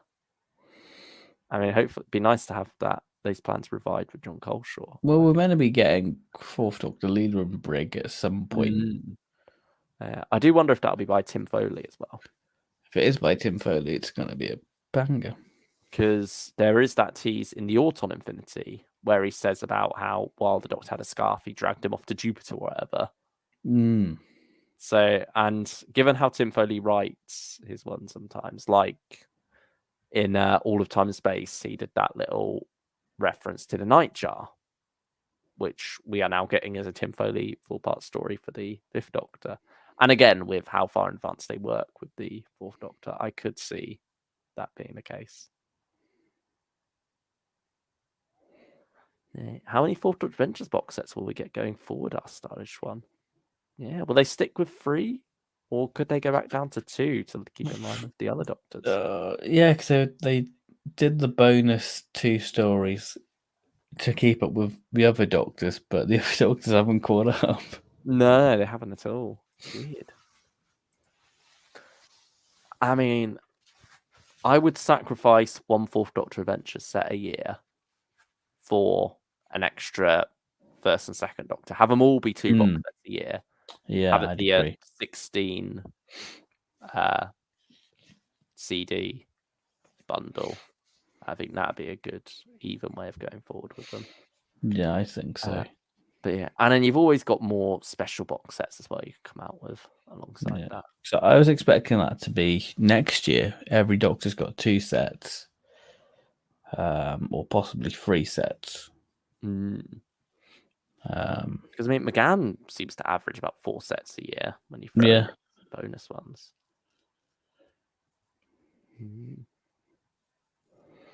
We'll just have to wait and see. Yeah, wait and see. Thing really. But yeah, any more questions? Pop them in the chat before we wrap this up. Really. Yeah, we've done all we set out to do. Yeah. Yeah. Please let us know your favourite and least favourite Fourth Doctor Adventures as well. If you're watching this on replay, firstly, thank you. And secondly, pop it down in the comments. We don't expect you to give a whole ranking of one. But yeah, it'd be interesting to hear some highlights and lowlights, I suppose. Fun fact, Big Finish confirmed that audio is written and recorded up until 2030, so Stylish One got to be Fourth Doctor. Yeah, has to be Tom. Has to be. Yeah. Although they are stacking up a bit with Davison now. And Colin, actually, because of obviously what we know.